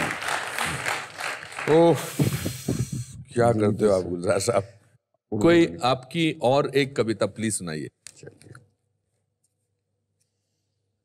अ गेम ऑफ चेस। जी। एक शतरंज की बाजी बड़े मियाँ के साथ। जी। बड़े मियाँ जानते हैं, हाँ। पूरे का पूरा आकाश घुमाकर देखी बाजी,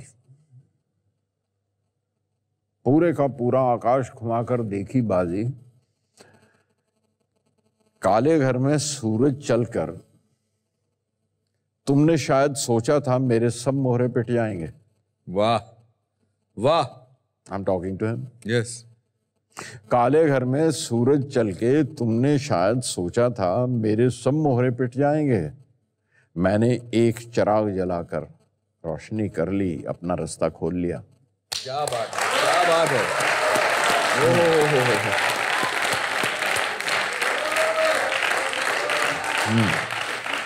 तुमने शायद सोचा था मेरे सब मोहरे पिट जाएंगे। मैंने एक चिराग जलाकर रोशनी कर ली, अपना रास्ता खोल लिया। तुमने एक समंदर हाथ में लेकर मुझ पर ढेल दिया। बहुत अच्छा। यू नो द तमसील। यस। तुमने एक समंदर हाथ में लेकर मुझ पर ढेल दिया। मैंने नूह की कश्ती उसके ऊपर रख दी। क्या बात है। आहा। नोहास बोट। जी जी जी जी। काल चला तुमने और मेरी जानिब देखा। काल चला तुमने और मेरी जानिब देखा। मैंने काल को तोड़ के लम्हा लम्हा जीना सीख लिया। वाह, क्या बात है। क्या बात है।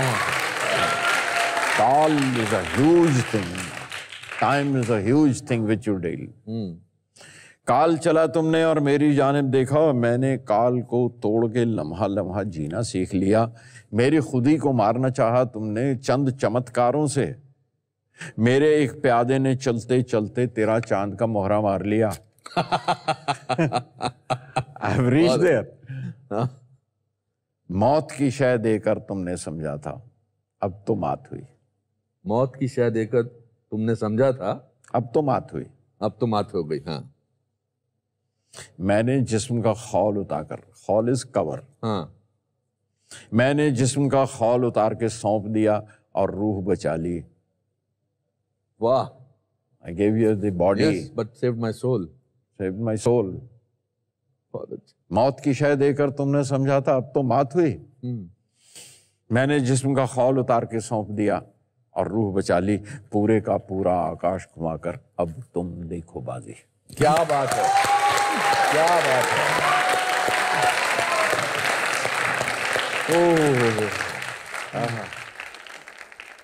गुलजार साहब, यहाँ ऑडियंस में आपके बहुत से चाहने वाले हैं। हमारे पास इन सब के नाम इस बोल में लिखे हुए हैं।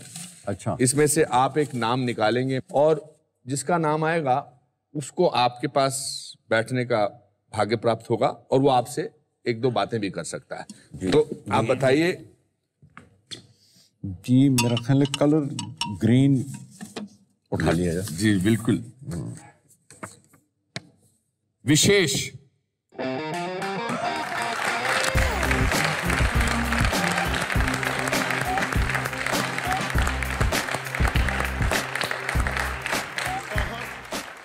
अविशेष।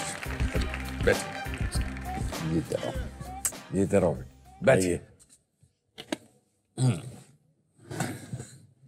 विशेष नाम अच्छा आपका। Thank you. क्या करते हो विशेष?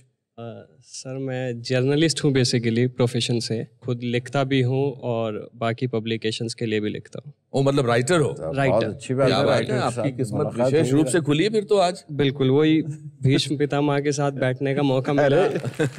मैं सर मैं जानना चाह रहा था आपसे कि अगर दिल में गम होगा, दिल गम से भारी होगा, तभी अच्छा लिख पाएंगे? ऐसा जरूरी है? एक अच्छे राइटर के लिए एक दिल टूटना बहुत जरूरी है? नहीं, क्योंकि ये जरूरी है नहीं। अच्छा। कि दिल टूटे। बड़ी चीज जो मुझे महसूस होती है वो ये कि how much you are aware of life, कि आप कितने वाकिफ हैं जिंदगी से या कितने अपने आप को वाकिफ रख रहे हैं। आप जो महसूस कर रहे हैं वो क्या है, जो महसूस कर रहे हैं अगर आप वो बयान कर सकते हैं तो नथिंग लाइक इट। क्या बात है। I think that's such a wonderful. Sir मैं सुनाना चाहूँगा, 2 लाइनें हैं। जी सुनाइए। मैंने अभी थोड़ा वक्त पहले लिखी है। न शिकवा होगा तुझसे, न शिकायत कोई होगी, न शिकवा होगा, न शिकवा होगा तुझसे, न शिकायत कोई होगी, तू मोहब्बत ले फकत, बाकी गुनाह मेरे सर रख दे। वाह। अच्छा।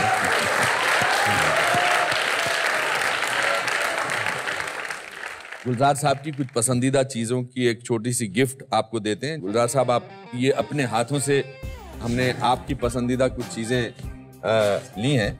अच्छा। ये आप इस पर अगर आप साइन कर दें। विशेष।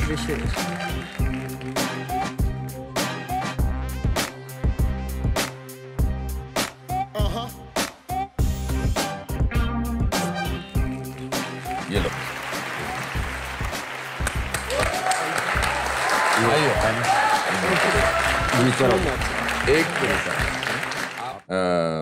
जो मेरे जज्बात हैं, जो मैंने लिखा, मैं आपको पढ़ के सुनाना चाहता हूँ प्लीज। और फिर अगर आप इसको 2 दिन के लिए भी अपने स्टडी में रख लेंगे तो हम बहुत खुश होंगे। आइए।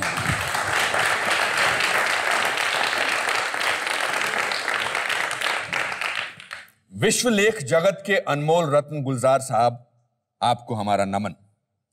आप सारांश हैं एक रचनात्मक सोच का।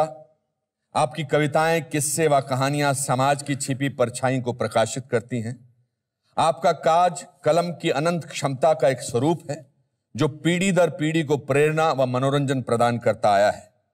आप विश्व जगत में हर भारतीय का अभिमान हैं। आप अपनी स्याही से हमारे जीवन में शब्दों के रंग इसी तरह भरते रहें, यही हमारी अपेक्षा है। अनुपम खेर। बहुत बहुत शुक्रिया, बहुत बहुत शुक्रिया। ये मेरे पास रहेगा, हमेशा रहेगा। थैंक यू, बहुत बहुत शुक्रिया, थैंक यू। दोस्तों, गुलजार साहब से यूं रूबरू होकर मुझे बहुत प्रेरणा मिली और मैं उम्मीद करता हूं कि आपको भी मिली होगी। जीवन की सफलता जितनी बड़ी होगी उतनी लंबी होती है संघर्ष की कहानी। तो संघर्ष करते रहिए, क्योंकि आपका संघर्ष किसी अन्य के लिए प्रेरणा बन सकता है। और फिर है ना हमारी फिलॉसफी, लाइफ में कुछ भी हो सकता है। शुभ रात्रि।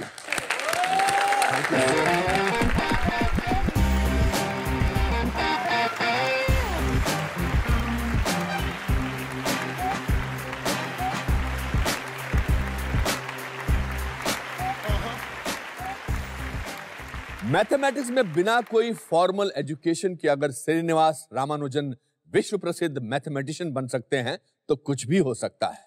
अगर छोटे कद के बावजूद एक रेसलर गामा पहलवान वर्ल्ड रेसलिंग चैंपियन बनकर 50 साल अनडिफीटेड रह सकते हैं तो कुछ भी हो सकता है। और अगर एक अमीर घराने का व्यक्ति सामाजिक परंपराओं को त्याग कर गरीब और रोगियों का सेवक बन बाबा आमटे बन सकते हैं तो लाइफ में कुछ भी हो सकता है। दोस्तों, जिंदगी में कामयाबी तभी मिलती है जब इंसान अपने लक्ष्य के लिए एम्बिशियस से ज्यादा पैशनेट हो। इसी उद्देश्य के साथ welcome to the Anupam Kher show, कुछ भी हो सकता है। दोस्तों, आज जो मेरे परम मित्र यहां आए हैं वो एक विस्फोटक शख्सियत है।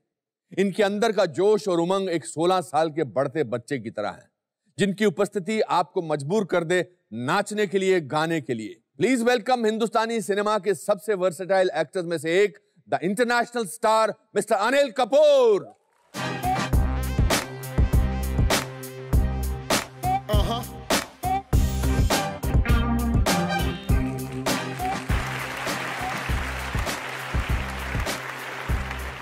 मेरी अनिल कपूर साहब से मुलाकात 1983 में हुई थी, जब मैं महेश भट्ट साहब की फिल्म सारांश पर काम कर रहा था। पाली हिल होटल में मैं स्क्रिप्ट पढ़ रहा था। इतने में दरवाजा खुला, एक आदमी आया और बिल्कुल मुझे उसने इग्नोर किया। एक्टर की था और मैंने कहा ये अनिल कपूर है। और महेश भट्ट साहब को, जो मेरी कुर्सी के साथ बैठे थे, दूसरी जगह पे ले गए। उनको बोले कि आज मेरा दिलीप साहब के साथ बहुत इंपॉर्टेंट सीन है मशाल फिल्म में, और अब ये कैसे करना है। कट टू 30-32 साल बाद ये दिल धड़कने 2 की शूटिंग कर रहे थे और मैं इनको मिलने इनके घर पर गया। एक नौजवान लड़का फिर अपने स्टडी में बैठा वैसे ही सोच रहा था कि ये सीन कैसे करना है। तो वक्त बदला नहीं है आपके लिए। आपको मुलाकात याद है वो? ये दोनों चीज़ें मुझे याद नहीं है, मगर धीरे धीरे याद आ रही हैं। पारी होटल में गया था और यूसुफ साहब, दिलीप कुमार साहब जो हिंदुस्तान के जो महान कलाकार हैं उनके साथ सीन था, तो इमेजिन कर सकते हैं कि मेरा क्या हाल होगा। तो मैंने सोचा कि आपका तो वैसे, सॉरी टू इंटरप्ट यू, किसी महान कलाकार के साथ सीन नहीं भी होता है तो बुरा आप होता उतनी है। मेहनत करते हैं। हाँ, उतना ही बुरा हाल होता है मेरा। नहीं, फिर भी इसमें 2-3 चीज़ें थी जी, मैं आज आपको खुल के बताता हूँ। जी जी। मैं महेश भट्ट साहब से सीखना भी चाहता था कि किस तरह इस सीन को परफॉर्म करना है, और थोड़ा एक इमेज भी बनाना चाहता था, देखो ये कितना मेहनती लड़का है, मेहनती सिंसियर एक्टर है। सिंसियर एक्टर है, ताकि वो जो अगली फिल्म है जो जब भी कभी वो प्लान करे तो उसमें मुझे ले ले। तो ये जैसे कि अनुपम जो हमेशा कहता है कि we are survivors and will be strugglers all our lives, all our lives. तो साथ साथ में ये सब चीजें चल रही थी, तो ऑब्वियसली मैंने आपको इग्नोर किया, और एक्टर तो आपको पता है उसको अपने सिवा और कोई नजर ही नहीं आता। Like a horse with a blinker. तो एक किस्म का जो ये जो हम लोग का, तो आपको पता है कि एक्टर्स का सर्वाइवल इंस्टिंक्ट, बचपन से स्ट्रगलर्स हैं, तो ज्यादा इंटेंशन ये था कि भट्ट साहब मुझे अपनी अगली फिल्म में ले ले। इस बार तो ले लिया इसको बूढ़े के रोल के लिए, नेक्स्ट फिल्म में मुझे ले ले। हाँ, वो आपको किस्सा अगर मैं दोहराना चाहूँ तो मैं आपको बताऊंगा कि मेरा जो आपके बारे में जो इमेज था उस वक्त, तो उन्होंने कहा कि भैया ये फिल्म मेरी एक उसका स्क्रीनिंग है अपना राष्ट्रीय प्रोडक्शंस में, तो आप जाइए राष्ट्रीय प्रोडक्शंस और देखिए। तो मैंने ठीक है, तो मैं वहाँ पहुँचा। तो जब मैं वहाँ पहुँचा तो स्क्रीनिंग ऑलरेडी हो रही थी, शुरू हो गई थी। वहाँ भी मैं स्क्रीनिंग से ज़्यादा राष्ट्रीय प्रोडक्शन में, I am being very honest, struggle करने गया था कि स्क्रीनिंग के बहाने कुछ वहाँ भी राज भरजातिया साहब मुझे कोई फिल्म में ले ले। सिर्फ भरजातिया को नहीं, मैं जितने वहाँ काम करते थे, जक्की साहब, गुप्ता साहब जी, सब कपूर साहब, सबकी चमचगरी करता था। तो पिक्चर शुरू हो गई थी, तो मैं प्रोजेक्शन रूम में घुस गया। तो प्रोजेक्शन रूम से मैंने देखा कि एक कलाकार है जिसको मैंने अभी कुछ ही दिन पहले या 2 दिन पहले देखा है, जो मेरे ख्याल से मेरी उम्र का ही है, मगर ये बुजुर्ग बूढ़े का रोल कर रहा है। तो ऑब्वियसली मैंने देखा ही कि यार मैं अपने देख ही रहा था नेगेटिव अप्रोच से, नहीं यार ये एक्टर गड़बड़ है यार, ये गलत है। तो मैंने महेश भट्ट साहब को पूछा, मैंने बोला Mahesh the film is very good. Film भी मैंने कुछ ज्यादा देखी नहीं थी, एक आध सीन आपका देखा था, पिक्चर तो जबरदस्त है, मगर आपने कास्टिंग गलत कर दी है। अच्छा, मतलब आप मेरा पत्ता काट रहे थे? पत्ता काट रहा था। मैंने बोला यार ये कास्टिंग आपकी जो है ये गलत हो गई है। Cut to filmfare award. देखिए सर, मुझे बेस्ट सपोर्टिंग एक्टर मिला और इनको बेस्ट एक्टर मिला।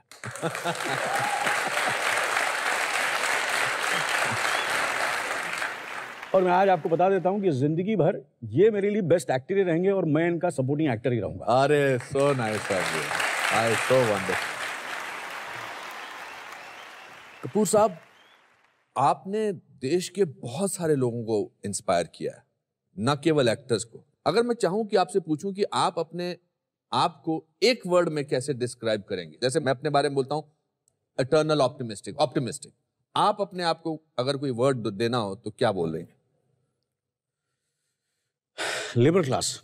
Labour class, labourer, labourer, how wonderful. मुझे ऐसा लगता है कि जिंदगी में काम के बारे में शर्म नहीं करनी चाहिए। कोई भी काम, मुझे कभी कोई भी काम, कैसा भी काम, कहीं भी, बड़ा हो छोटा हो, झोपड़पट्टी में हो, महल में हो, पैलेस में हो, मैंने कभी काम की शर्म नहीं की। आदमी अपने आप को ये हमेशा सोचता रहे कि वो क्या लेके आया था और क्या लेके जाएगा। हम जब आए थे, आप शिमला से आए थे, मैं जो था चेंबूर का, वो तो मैं बोल नहीं सकता क्या बोलते हैं अपने ये अपने आप को चेंबूर का छोकरा समझ लो, छोकरा समझते हैं, और मैं शिमला का छोकरा। तो यू नो, सो मुझे लगता है कि क्या था, कहाँ से शुरू हुए हैं और कहाँ हैं, तो मुझे लगता है कि for everything for us, so we have to be, you are eternal optimistic and for me I am a labour class actor. Let's talk about Chembur के दिनों की बात। मैंने सुना वहां पर एक तो आपके फादर प्रोडक्शन असिस्टेंट थे या प्रोडक्शन मैनेजर थे? नहीं, वो प्रोडक्शन मैनेजर नहीं थे, उन्होंने शुरू किया as an assistant director. Assistant क्या, आसिफ साहब के असिस्टेंट थे जब आए वो। उसके बाद जैसे कि आजकल हम लोग वी हैव एजेंट्स, तो उन दिनों में सेक्रेटरी होते थे। तो पहले असिस्टेंट थे, फिर असिस्टेंट के बाद वो सेक्रेटरी बने गीता बाली जी के और शमी कपूर साहब के। और फिर सेक्रेटरी बनने के बाद फिर उन्होंने अपनी पहली फिल्म शुरू की with the blessings of Geeta Bali ji. Film का नाम था जब से तुम्हें देखा। तो उस वक्त हम चेंबूर में रहते थे। और चेंबूर में जब ये बच्चे नंगे पैर बेयरफुट खेलते थे। हाँ, या है ना? और आप अगर अभी कोई भी उस पे जहां हम लोग नंगे पैर घूमते थे, चल के बताए, मैं उसको जो चाहे इनाम दे सकता हूँ। मतलब इतना डिफिकल्ट था? इतना डिफिकल्ट था। और वहाँ हम लोग ऐसे नंगे पैर घूमते थे जैसे अपना हाइड पार्क में घूम रहे London. Describe me your childhood. What was your routine of a childhood? You were not very good at studies, or you were good? तो मेरे को एक्सपोज करना चाह रहा? नहीं, एक्सपोज नहीं करना चाह रहा। I was, you see, to be honest with you, मैं ऐसा भी नहीं था कि बट मैं आज तक कभी फेल नहीं हुआ। हाँ, ये तो बहुत बड़ी उपलब्धि है। हाँ, मैं आज तक फेल नहीं हुआ। मेरे घर में मेरे ख्याल से एक आध बार सब फेल हो चुके हैं, मगर मैं आज तक फेल नहीं हुआ। अच्छा। मेरा जो फोकस था घोड़े की तरह था। जब से होश संभाला मैं सिर्फ एक एक्टर बनना चाहता था, कलाकार बनना चाहता था, एक्टर बनना चाहता था। तो इमेजिन कर लो कि पढ़ाई में आज तक कभी फेल नहीं हो और जो चीज मैं करना चाहता हूं एज एन एक्टर, पहली बार उसका एग्जाम दिया, उसमें फेल हो गया। आप film and television institute Pune की बात कर रहे हैं। और मैंने सुना फिर आप गिरीश कर्नाड जो वहाँ के डायरेक्टर थे उनसे झगड़ा करने चले गए थे। झगड़ा नहीं, सब कुछ किया मैंने। झगड़ा किया, पाँव पड़े, अच्छा, रोया, जो करना था मैंने किया। यार मुझे ले लो, इसका रिटन एग्जाम से एक्टिंग का क्या लेना था। अच्छा, तो मगर rules are rules, so I was you were disheartened, very badly shattered. हाँ, रात को तकिए के बहुत रोता था मैं। अच्छा, कि मैं फेल हो गया, मैं एक्टर नहीं बन सकूंगा। मगर आपको पता है, स्ट्रगलर, लेबर क्लास, और आपने क्या स्ट्रगल किया है। फिर एक कोई बाल कलाकार की कोई फिल्म थी जिसमें आपने ऑडिशन दिया था और उसमें भी आप फेल हो गए थे। हाँ, नहीं, उसमें पास हो गए। उसमें पास हो गए थे। उसमें पास हो गया था। पूरा मेकअप लगा के आप नेक्स्ट डे स्कूल में गए थे। यस, वो पास हो गया। शशि कपूर साहब के बचपन का रोल करना था। What movie was that? तू पायल में गई। वो रिलीज नहीं हुई। अच्छा, आज तक वो बंद पड़ गई। मगर काम किया, प्राण साहब के साथ काम किया। बड़ा इंटेंस सीन था। बड़े सब इंप्रेस हुए कि यार ये कोई कलाकार है जबरदस्त। How old were you at this time? मेरे ख्याल से मैं 7th स्टैंडर्ड में था, हो गया 10-11 साल के। 10-11 साल था। उस वक्त से स्ट्रगलर था और उस वक्त से मेहनत करता था। अच्छा। उसमें मुझे सितार बजाना था। अच्छा, उस रोल के लिए। हाँ। तो मैं चंबूर से 3 बस चेंज करके अपना ये जो बांद्रा खाड़ी है ना, हाँ। वहाँ उसके ऑपोजिट एक बिल्डिंग है, वहाँ मैं सितार सीखने आता था। अच्छा, ताकि मैं सितार ऑथेंटिक सितार बजाऊं। ऑथेंटिक। उसकी कितने दिन शूटिंग की थी? उसकी की हमने 8-10 दिन। 8-10 दिन। You remember how much money did you get for that? पूछा ही नहीं, पैसे कौन पूछता, रोल मिल गया, काम मिल गया। एक बार कहो जो मेरी पहली फिल्म थी, मतलब एज राजश्री वालों की। हाँ, एज राजश्री, उसमें 1500 रुपए मिले थे। तो उसमें अगर 1500 मिले थे, दैट वाज इन 1981 और 80, उसमें 1500 मिले, तो यहाँ कितने 500 रुपए मिले होंगे या 200 रुपए मिले होंगे, जो भी है। And Surendra ji, your father was not interested in you wanting to be an actor? नहीं, मैंने उनको बताया भी नहीं था कि मैं यहाँ तो ये शूटिंग करके आए थे, उनको नहीं पता था? नहीं, बताया नहीं। वही तो, इसलिए तो मैंने कहा मैं आया ताकि सबको पता चले। मैं मेकअप ही नहीं उतारा, पूरी रात मेकअप के साथ सो गया। अच्छा, हाँ, ताकि पता तो चले लोगों के मैं कलाकार बन गया। मेकअप के साथ मैं स्कूल भी गया। अच्छा, हाँ, ताकि वो स्कूल बच्चे जो हैं स्कूल में पढ़ते हैं वो देखें और देखें यार बड़ा लाल लाल लग रहा है ये। स्ट्रगल क्या करते थे? बॉडी बिल्डिंग वगैरह कुछ करते थे या कुछ? नहीं, मुझे गलतफहमी थी कि मेरी बॉडी बहुत अच्छी है और मेरी टांगी बड़ी, I have got great legs. अच्छा, ये गलतफहमी थी? गलतफहमी थी। तो मैं समझता था कि आर्नल्ड श्वार्ज़नेगर उन जमाने में उनके लेग्स जो जबरदस्त थे, जो हरक्यूलिस रोल करते थे, उनके लेग्स वगैरह। तो मुझे गलतफहमी थी कि मेरी मेरे बाएं इतनी अच्छी नहीं है, चेस्ट इतना अच्छी नहीं, मेरी टांगे बड़ी अच्छी हैं। ये आपको लगता था? हाँ, मुझे ऐसा लगता था। हर कलाकार को एक गलतफहमी होती। तो 2 बार मैं एक्सपोज हुआ इससे। एक मैं एक्सपोज हुआ, मैंने सत्यू साहब की फिल्म की थी, कहाँ से गुजर गया। हाँ, तो उसमें जॉगिंग का शॉट था। अच्छा, तो सत्यू साहब ने बोला यार तू ट्रैक पैंट पहन ले वगैरह वगैरह। एंड नहीं, no sir, I will just wear shorts so that I look very sexy, and the big leg, tight thighs and all those kind of things. तो मैंने वो, आपको देखना चाहिए वो सीन। ऐसा लग रहा है कि अब ढूंढेंगे। वो देखिए वो सीन, तो मैं जॉग कर रहा हूँ और ऐसा लग रहा है कि 2 माचिस की तीलियां हैं, वो भाग रही हैं।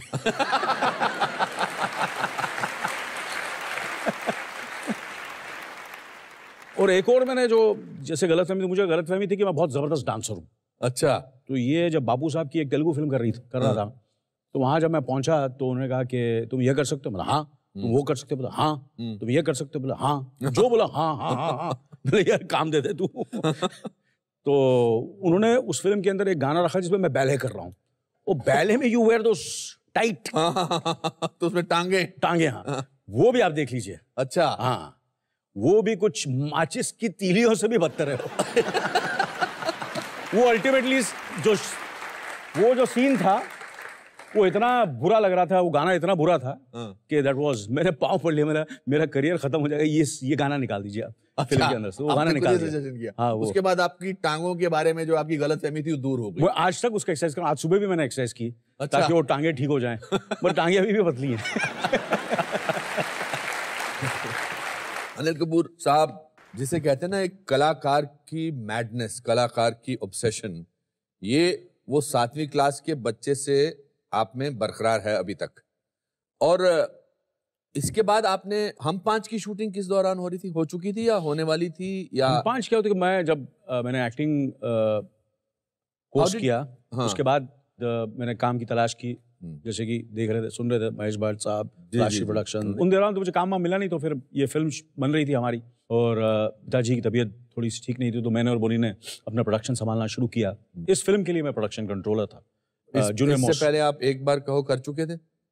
मेरे ख्याल से हमारे तुम्हारे कर चुका था, हमारे तुम्हारे कर चुका। एक बार कहो भी कर चुका था, मेरे कर चुके थे। So you had already appeared या बट वो, हाँ, तो उस वक्त फिर उसके बाद फिर मैंने डिसाइड किया यार ये छोटे मोटे रोल करके फायदा नहीं तो मैं फंस जाऊंगा।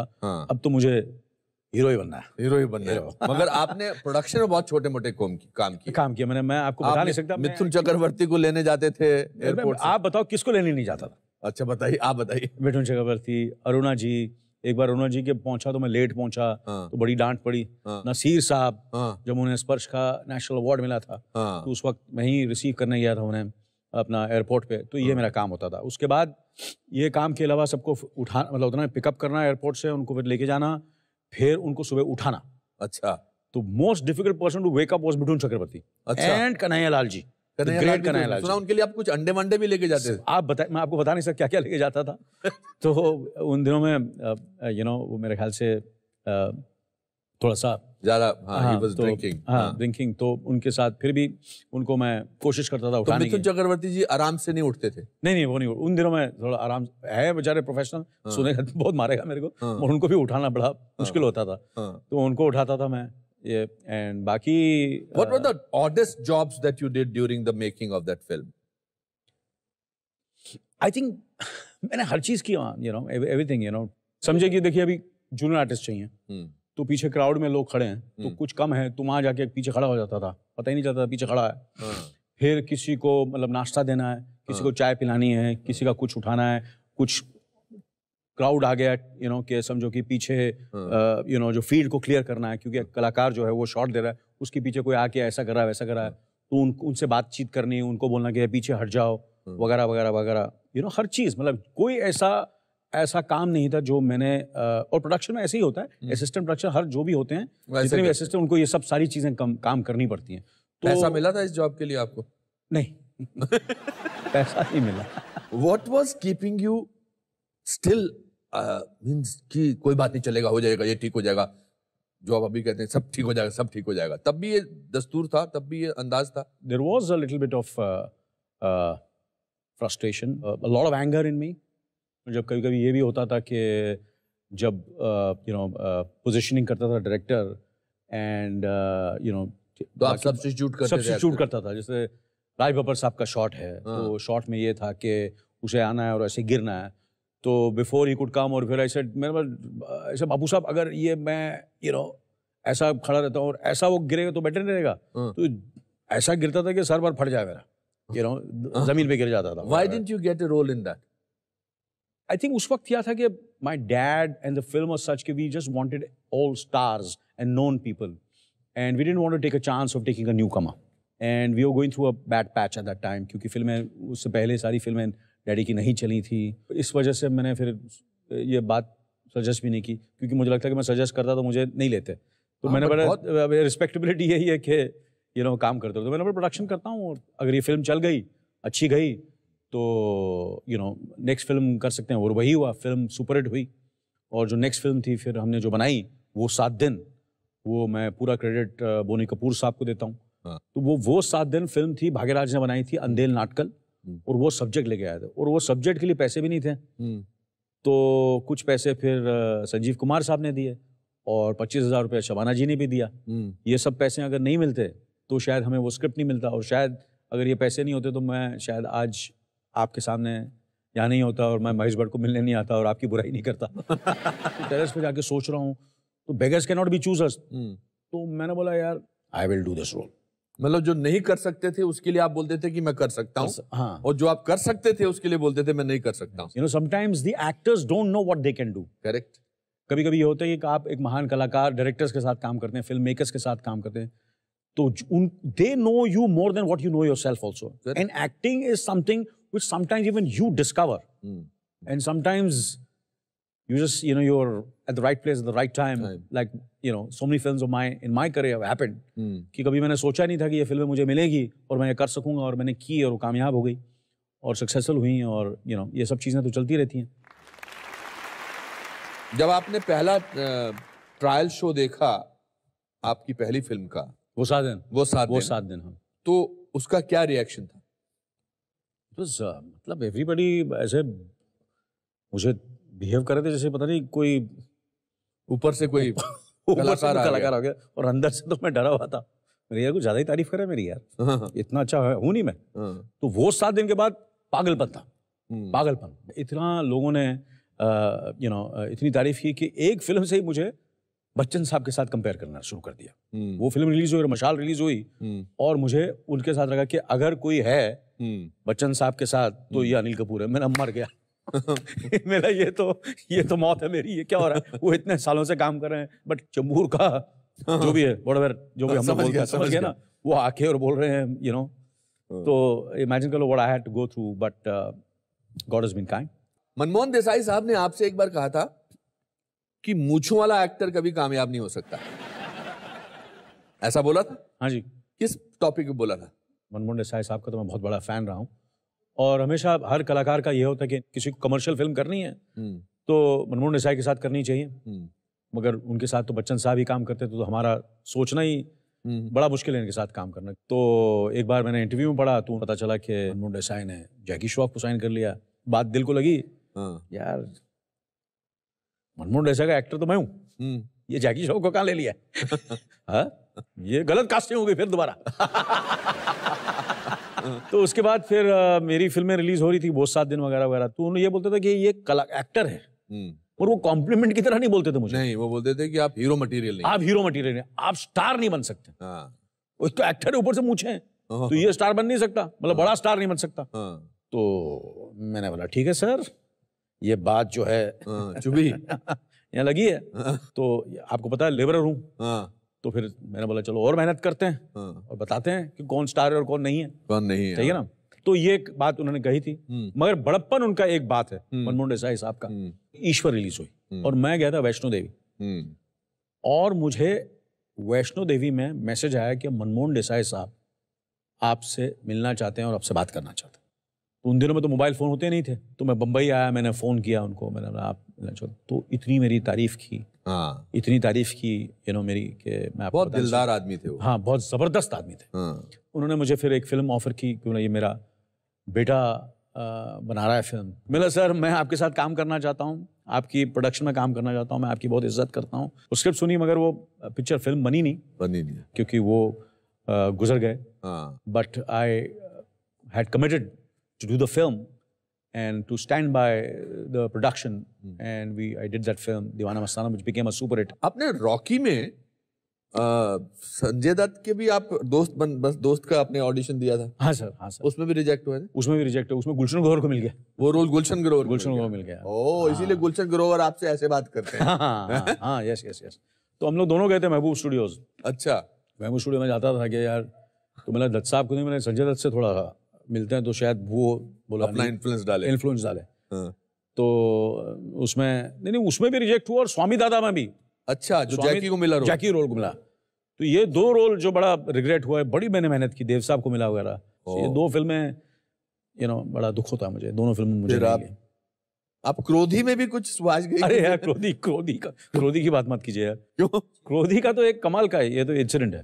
ये आपने डर फिल्म देखी होगी शाहरुख खान साहब की? जी, मैं उस पर काम भी किया था। बाजीगर भी देखी होगी। एक्टर होते हैं जो ऑब्सेस्ड हो जाते हैं ये किसी लड़की के लिए। तो मेरा कैरेक्टर तो ऑब्सेस्ड हो गया था सुभाष घई के साथ। अच्छा। तो सुभाष घई जहां भी जाता था मैं वहां पहुंच जाता था। अच्छा। हॉलिडे इन में मैं वहां खड़ा हो जाता था, सेंटर में शूटिंग में। I was stalking him. Mehboob studio में रिकॉर्डिंग खड़ा होता था। जहाँ वो जाते थे I was talking him, you know, यहाँ वहाँ, इससे बात करो, उससे बात करो। जहाँ देखूं मैं नजर आता, उसको लगे ये कौन पागल मेरे पीछे घूम रहा है। So it was like madness कि मैंने यार ये फिल्म अगर मुझे मिल गई ना क्रोधी, तो मैं तो सुपरस्टार। तो मैं पीछे पड़ गया क्रोधी के, तो मैं हाथ धो के पीछे, यू नो, मेरा ऑब्सेशन जैसा होता है। बट उसमें भी उन्होंने सचिन को ले लिया यार, मुझे नहीं लिया। सचिन एक्टर। अच्छा, दूसरा उसमें दूसरा एक और कोई रोल था? आप क्या लगे मैं धर्मेंद्र के लिए ट्राई कर रहा था? धर्मेंद्र के रोल के लिए ट्राई कर रहे सर, इतनी औकात नहीं थी मेरी। मेरी जंग में भी मैं जावेद जाफरी का रोल ट्राई कर रहा था। फिर बाद में वो कुछ अमिताभ जी ने नहीं किया, तो मुझे फिर वो अमिताभ का रोल मिला। मगर वो आपको स्टॉक करना कहीं ना कहीं तो काम आया। हाँ, काम आ गया यार, काम आ गया। तो कभी कभी बिना स्टॉक किए काम मिल जाता है। तो ये मेरी जंग के लिए मैंने स्टॉक नहीं किया, किसी को मिला नहीं। जावेद साहब ने मेरा नाम सजेस्ट किया, रमेश सिप्पी साहब को, फिर उसके बाद यश चोपड़ा साहब को, और फिर मुझे मशाल मिली। फिर वो मशाल रिलीज़ हुई, मशाल में मेरा काम देखा फिरोज़ खान साहब ने और सुभाष घाई साहब ने। तो एक ही दिन में मैंने जांबाज और मेरी जंग साइन की।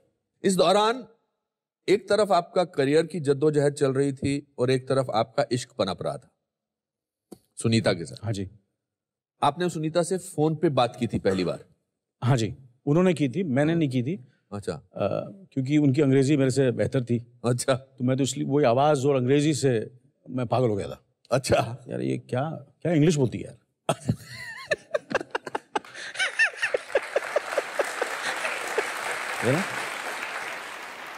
क्या इंग्लिश? किस बात पे फोन किया था? किसी ने कहा था कि उन दिनों में के बच्चे जो होते थे, यू नो, जो हमारा जो वो आपको पता है वो पुराना अपना पुराना फोन बेल साहब ने जो देन दी है, तो वो बच्चे, यू नो, ऐसे somebody found the number from somewhere, number तो ऐसे फोन करके, यू नो, बात करना और बताने कौन बोल रहा है, ये all kind of that was their fun at that time. Correct.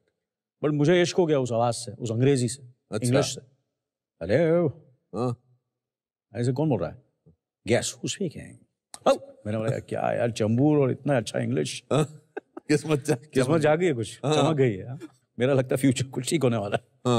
वहां से शुरुआत हुई। अच्छा। So that's the time I, you know, met her and we became friends. अच्छा। And 42 साल से हम साथ में। 42 साल से। आपने उनको 10 साल तक डेट किया, फिर मेरी जंग की रिलीज के बाद आपने उनको प्रपोज किया। हाँ, because she was from a bankers family, you know, and मैं सबब का, चमूर का, तो मैंने बोला I will not be able to give her that life what she is used to, you know. तो जब मैंने मेरी जंग साइन की तो मुझे लगा नहीं भैया, अब तो जाके प्रपोज करी दो। कैसे किया था प्रपोज आप? मैं गया उनके घर। अच्छा। समझा? उसके पहले 2-3 बार शादी कैंसिल कर चुका था मैं। तो I was कर चुका था मैं, मतलब बोल के मैंने भाग गया था। अच्छा। इतना डर रहा था मैं शादी करने के लिए। तो विलन था मैं वहाँ उन दिनों में उनके घर में। मुझे ऐसा लगा कभी भी मेरा सुनीता के माँ बाप मेरा मर्डर कर सकते थे। तो मैं गया, मैंने बोला देखो कल शादी या नेवर, मतलब कल शादी या नेवर? नेवर। हाँ। तो बोला यार कल कैसे, कोई अरेंजमेंट नहीं, पंडित नहीं, किसको इनवाइट, कल या नेवर। और ये कितने बजे की बात थी? ये मेरे ख्याल दोपहर की, अब 3:30-4:30 बजे कहा उनसे, और फिर उन्होंने जो भी करना था। तो मेरे ख्याल से मेरे शादी में कुछ 12 या 15 ही लोग थे। अच्छा, दे मैनेज टू दूसरे दिन शादी? हाँ, या उनको लगा था यार ये तो आज नहीं करेगा तो भाग जाएगा। सो सुनीता ने भी हेल्पमेंट थी, वो भी बोला कि यार इसको तो मैं छोड़ूंगी नहीं। Correct. Because her love for me was so much. Of course. Yeah. She still loves you so much. Yes, she does. Yes. And तो शादी हुई नेक्स्ट डे, और जब मैं घर पहुंचा तो यूजुअली लड़कियां रोती ना, उनके आंख में आंसू होती हैं कि डोली उठने वाली है, और उनके आंखों में आंसू हैं। तो वहाँ ये अलग उल्टा था। अच्छा। मैं जब घर पहुंचा तो मुझे ऐसा लगा कि मैं लड़की हूँ, मेरे आंख में आंसू थे और मैं डिप्रेस बैठा हुआ था। What was you depressed about? यार मैं शादी कर रहा हूँ यार, मैं तो यंग, और आपको काफी लोगों ने एडवाइस किया था कि शादी मत कर यार, तू प्लेबॉय बन सकता है, you know, you'll be the superstar and the girls are after you, and you know you're a bachelor, you know, and you know, going to the premiere with your girlfriend, and there's, you know, outdoor Anil Kapoor sitting with his girlfriend at the pool side. ये सब मेरे सपने थे। ये सब सपने जो है सर्वनाश हो गए कि यार ये अभी हीरो बन गया, शादीशुदा, कभी बच्चे होंगे बोरिंग सा, वैसे ही मुझे संजीव कुमार और मोतीलाल साहब बोले ये स्टार बन नहीं सकता। तो ये तो सारी चीजें मैंने वैसी की जो स्टार नहीं करता। अच्छा, हाँ, नेचुरली। तो मैंने बोला यार, तो मेरे को था चॉइस उस वक्त, करियर या मैरिज या लव, करियर या love. I chose love. How wonderful. और वहां से जो करियर चलता चला गया, चलता गया। उसका कारण है सुनीता मन्नत मांगती थी महालक्ष्मी की किसी टेम्पल पे जाके। हाँ जी, वो मुझे बाद में पता चला। बाद में पता चला कुछ चीजें ऐसी हैं जो मुझे आज तक पता ही नहीं थी। अनिल कपूर साहब जब भी आउटडोर पे जाते हैं, चाहे 2 दिन के लिए जाते हैं, वापस जब आते हैं तो इनके घर में बहुत बड़े फूलों का गुलदस्ता पड़ा रहता है, और ये पिछले जब से इनकी शादी हुई तब से हो रहा है। तो सुनीता जी के लिए आई थिंक जितनी ज्यादा जोर से हम ताली मार सकें उतना काम है। और आप लोग मुझे जूते मारिए, क्योंकि मैंने 25-30 साल तक वो फूल नोटिस ही नहीं किए। आपको बहुत सालों बाद पता चला, क्योंकि मैं एक्टर आर सेल्फ ऑब्सेस्ड। मैं आ गया हूँ घर, और क्या चाहिए, क्या देख रहा हूँ, अपने आप को शीशे में देख रहा हूँ, फूल कौन देखेगा। और आपके घर में शीशे भी बहुत है। शीशे भी बहुत। आपको अपने आप से फुर्सत मिले तो बाकी चीजों को देखें। सोनम, रिया and your son Harsh, yes, who are you closest to? It depends on day to day. अच्छा, you understand? कुछ दिन ऐसा लगता है कि Sonam is my most favorite, कभी कभी ऐसा लगता है कि रिया is my most favorite, और कभी कभी ऐसा लगता है कि Harsh is my most favorite. So depend करता है कौन क्या सिचुएशन है। I am blessed that I have 3 children, एंड हर 3 एक अलग अलग कैरेक्टर है। मतलब कैरेक्टर आप समझते हैं ना, मतलब जी जी जी जी जी, मैं कोई तारीफ नहीं कर रहा हूँ। नहीं, मैं समझ गया। हाँ, कैरेक्टर है, बड़े बड़े कैरेक्टर हैं। But of course my most favourite is my wife. Your wife? Yes. अब ये नंबर बढ़ा रहे हैं अपने वाइफ के बाद इस शो में यार। अच्छा, आपके घर में आपके 3 बच्चे आपको महसूस कराते हैं कि आप पुराने जमाने के हैं? Rose that's very 80s। It's very 80s। मतलब जो 80s क्या होता है यार, वेरी डेटेड। हाँ, मुझे पता है। हर्ष ने आपकी एक फोटोग्राफ देखी थी जिसमें आज की फोटोग्राफ, तो उसने कहा था ना या तो मैंने बोला यार व्हाट इज दिस यार, मतलब क्या मतलब तू आजा मैदान में बताता हूँ सब, तुम लोग सबको। अच्छा, या कंपटीशन घर में सबसे ज्यादा चल रही है। अच्छा, या छोड़ूंगा नहीं। नहीं छोड़ना नहीं, बिल्कुल मत छोड़ना। वाह, क्या। I can talk to you for hours, Anil, but before I go into my next break, one question I think everybody wants to ask. For me, it's a cliche question. This word jhakas. Oh God. I know you are allergic to this. Where did this come from? यार ये अपना युद्ध film कर रहे थे हम, और assistant था नदीम उसका नाम था, या वो राइटर था, उन्होंने डायलॉग लिखे थे। तो वहाँ से मेरे ख्याल से ये मोहम्मद अली रोड और ये सब वो जो एरिया में ये वर्ड काफ़ी कहा जाता था। फिल्म इतनी नहीं चली, मगर झकास जो मेरा कैरेक्टर था that became the highlight, and वो हो गया उसको मेरे ख्याल से 30-32 साल हो गए उस फिल्म को रिलीज हुए, मगर वो पहचान वो लोग अभी भी और आजकल थोड़ा सा रेट्रो भी हो गया, to certain extent, they feel it's cool to say Anil Kapoor says jackass or AGOG, ये होगा ना। तो and heart of heart I know that I've moved beyond that. Of course you have moved beyond that. But कुछ चीजें पीछा नहीं छोड़ती हैं। नहीं पीछा, चलो उन लोगों को खुशी होती है, and I look at them and I smile at them. बच्चे हैं, चलो खुश कर देते हैं इनको। There is a lot of new actors which have come now. बहुत सारे नए लोग आए हैं। What is the difference that you find उनमें और a generation of you? I mean, you are sorry. मतलब मैं रणवीर, अर्जुन, हाँ, हमारा जो जनरेशन है वो कैसा है, और आपका जो जनरेशन था। जी चलिए। तो आपके जो आजकल के मेरे साथ जो मेरे कोलीग्स हैं, जो आपके सहकलाकार, जो आपके दोस्त हैं, anything that you find in their approach which you want to learn from? ये तो अनुपम आपको पता ही है कि मैं यंगस्टर से ज़्यादा सीखता हूँ। हाल ही में मैंने रणवीर के साथ काम किया, जोया जी जो हैं, she is directing the film. There are certain things which you can take from them, they are definitely much more organised, much more hard working, बहुत मेहनत करते हैं, सिंसियर हैं, and so you learn. And मैंने भी वैसे आज के दौर के बहुत सारे डायरेक्टर के साथ काम किया है, आयान मुखर्जी के साथ काम किया, नीरज पांडे के साथ काम किया, दिवाकर बनर्जी के साथ किया है। मैंने भी बड़े यंग कलाकारों के साथ किया। मेरे जमाने की बात मत करिए आप। आपकी सक्सेस का बहुत बड़ा राज है कि you have kept on reinventing yourself. You are one of the first few superstars जिसने टेलीविजन में एक बहुत बड़ा नाम कमाया और इज्जत कमाई 24 करके।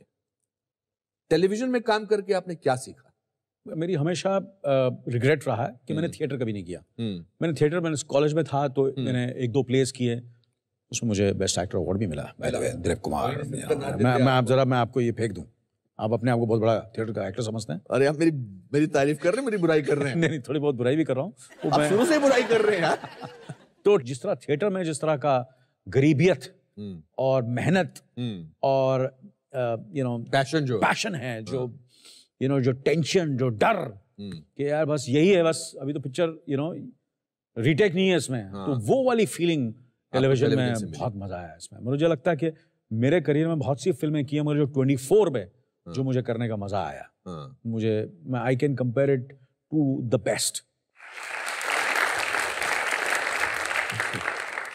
तो दोस्तों अब वक्त आ गया है ऑडियंस में से कुछ भी हो सकता है मोमेंट को पेश करने का। For that let's go. बैठिए आप। अच्छा, आपको लगता है मैं ऐसा खड़ा नहीं हो सकता? अरे मुझे खड़ा हो सकते यार, बिल्कुल खड़ा हो सकते आप। मैं आपके पाँव पड़ता, मुझे माफ कर दीजिए। बैठिए तो बुजुर्ग को बोल बैठिए। अरे I am a young boy. You are a young boy. सिमरन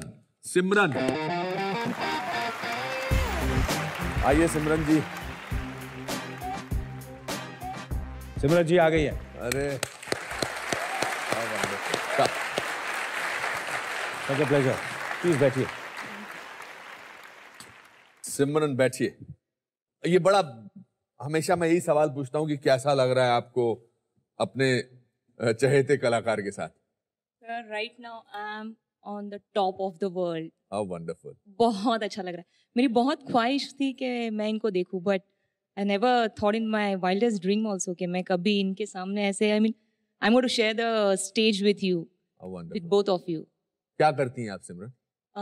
मैं फैशन डिजाइनिंग करती हूँ सर। अच्छा, आपको ये एज ए हीरो ज्यादा पसंद है या as a romantic person? As a romantic person. Oh my god, I love his stubble look sir. आपके हाथ इतने ठंडे क्यों हैं? ठंडे। What is your hobby? Do you sing? Yeah, my hobby is singing, dancing. चलिए अब आपको हम अनिल कपूर की पसंदीदा चीजें एज ए गिफ्ट देते हैं। Please get the gift please. R D Burman साहब ने इसका संगीत बहुत अच्छे, बहुत जबरदस्त गाना था। ये क्या है? ये 24 का DVD है। हाँ, ये डार्ट है। इस पर आपको सिमरन के लिए जरूर।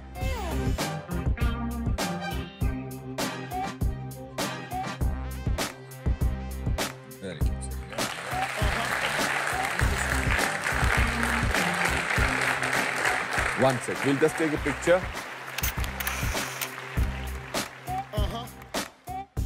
Thank you. Thank you. Thank you so much. Thank you. Thank you. Thank you. Thank you.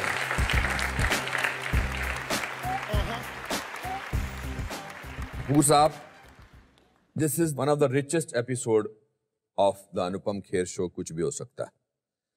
और ये दोस्त नहीं कह रहा, एक प्रोफेशनल कह रहा है। जिस बेबाक पने से आपने बातें कही हैं और जिस मासूमियत से बातें कही हैं, वो काबिल तारीफ है। एंड मैं चाहूँगा कि जब मुझे 30 साल बाद दादा साहब फाल्के अवार्ड मिल रहा हो और वो कहें कि we are asking now young actor newcomer Anil Kapoor to present this award, I will be the happiest person on that.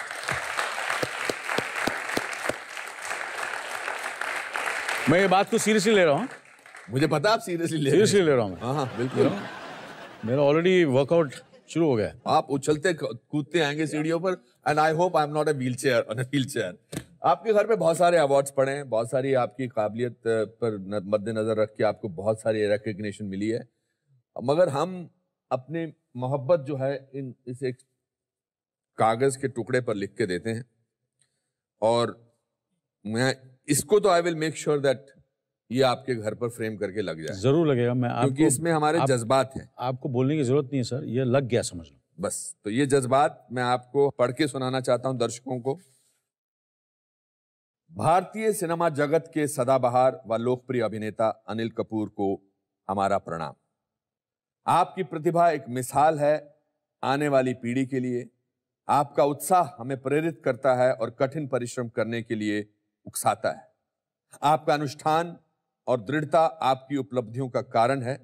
आपके द्वारा निभाए गए किरदार आम आदमी के जीवन की गाथा हैं। आप इसी प्रकार अपनी प्रतिभा से हमें प्रेरित करते रहें, यही हमारा निवेदन है। अनुपम खेर। आइए सर।